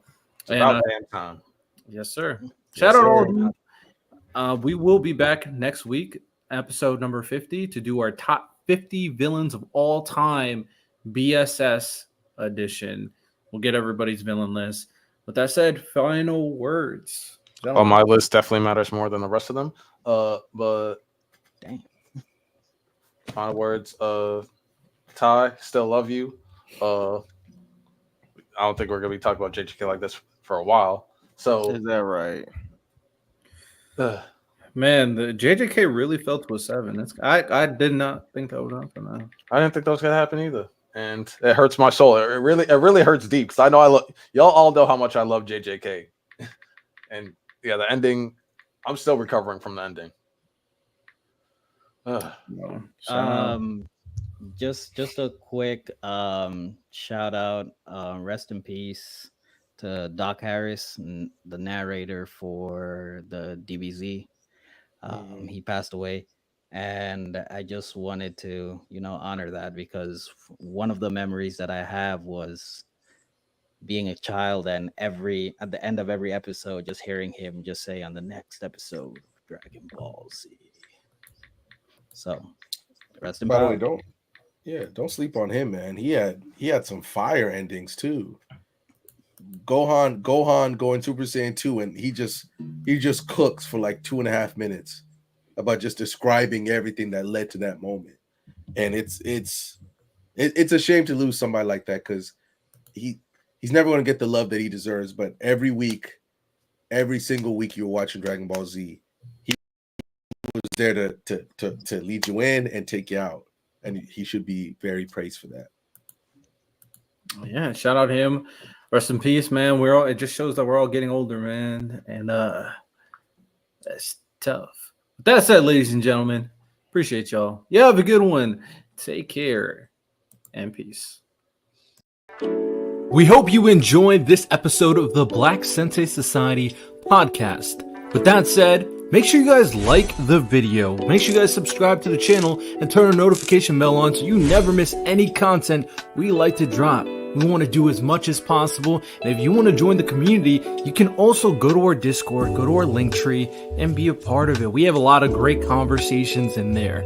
And we're doing a lot of fun things in there. Events, getting your opinions for content and videos, tournaments where we have cash prizes. So make sure you guys join the Discord and rate it 5 stars for the podcast on Spotify and Apple Podcasts. We really do appreciate you as we continue on our grinds. With that said, ladies and gentlemen, hope you guys enjoyed. You have a good one. Peace.